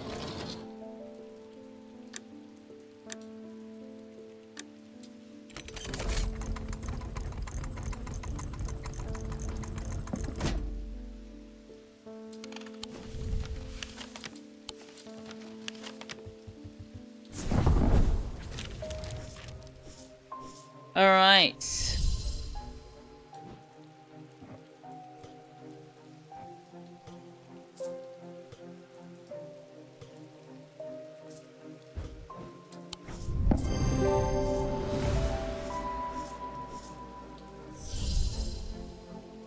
So, if we give him the Wixit cord instead, which was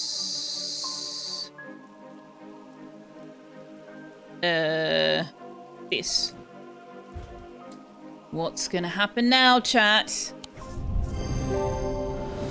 I bring up the Wixit cord as the thaumaturge realizes what is happening. He lunges at me, but he is too slow. His body stiffens and falls to the ground. I'm surprisingly calm now that I've given in to the casket's dark power, but a raucous chorus of shrieks and cries breaks me from my reverie. The mob is upon me. As I look out at the manic faces baying for blood, my gaze lands on one that is calmer than the others. I'm surprised to find that I recognize her. It's Verona Green, the occult scholar. Wait, the apprentice begins to understand. She holds up her hand and the group comes to a stop, all staring at me with their lifeless black eyes. You see now, it is inevitable. The casket will be open. I barely hear her. My mind is filled with one thought only. Are my eyes black yet? Slowly, savouring the moment, I reach down and open the clasp that holds the alien casket shut. The mob cheers, but I don't even notice. Time slows, and the rushing roar of my own heartbeat fills my ears. I open the casket.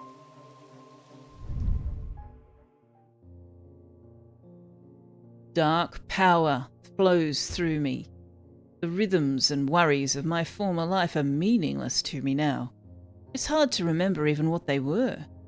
Devastation and darkness surround me, but I feel nothing. Why should I care? Even the nameless gods bow to me now. I am immortal. I am powerful. I am a god. Well.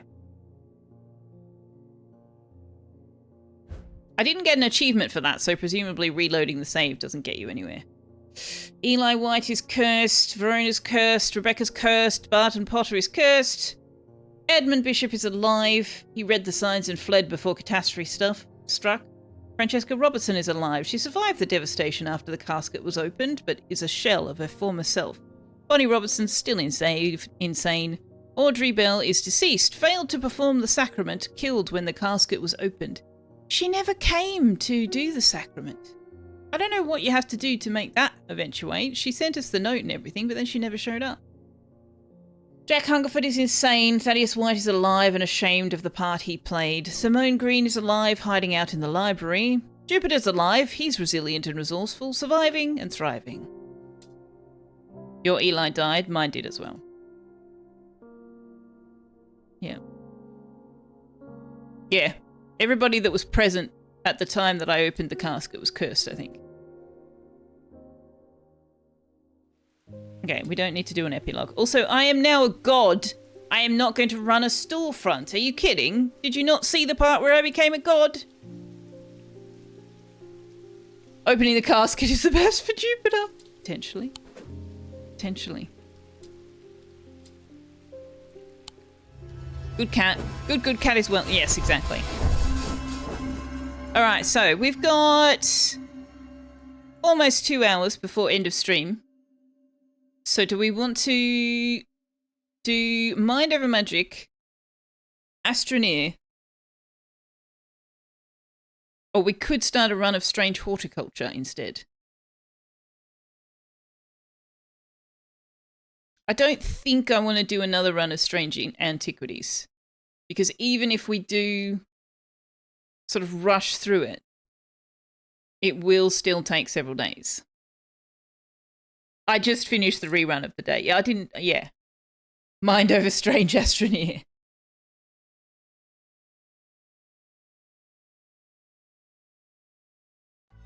I'm going to put us on the BRB screen.